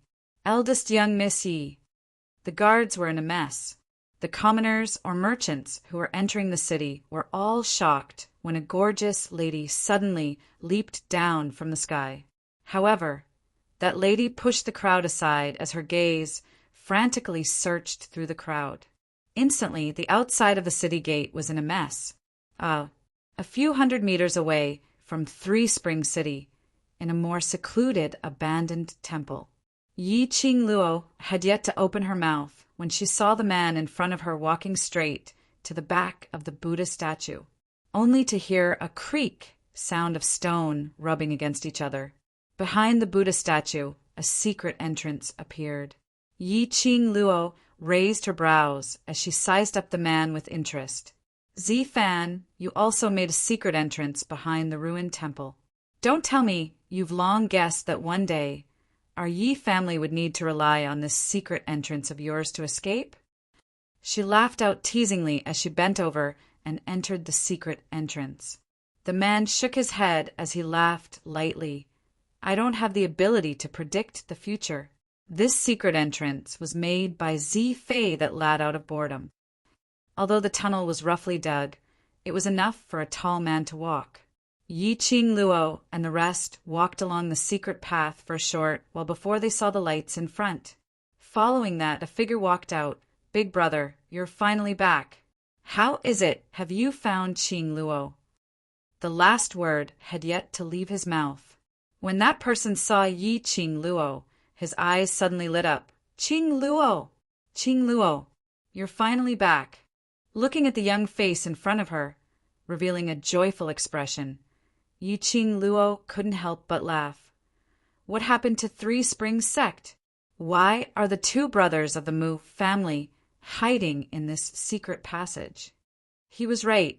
The one who led Yi Qing Luo and her entourage to the secret passage was Mu family's eldest young master, Mu Zifan. And this person who was currently looking at her with wild joy was precisely the Mu family's second young master, Mu Zifei. She didn't expect to be recognized by Mu Zifan as soon as she returned to the Western continent. Could it be that her disguise had deteriorated? "It's its sister. Is sister back?" Suddenly, a trembling voice sounded from the secret chamber. Following that, the sound of a heavy object falling to the ground was heard. A woman's shocked voice was heard. "Young master, don't move. Young master." Yi Qing Luo's expression changed as she followed the voice and rushed into the chamber. Beside the stone bed at the side of the secret room, a delicate-looking youth fell to the ground in a sorry state. The young man was wrapped in bandages, and the bandages were full of mottled blood stains. Asterisk.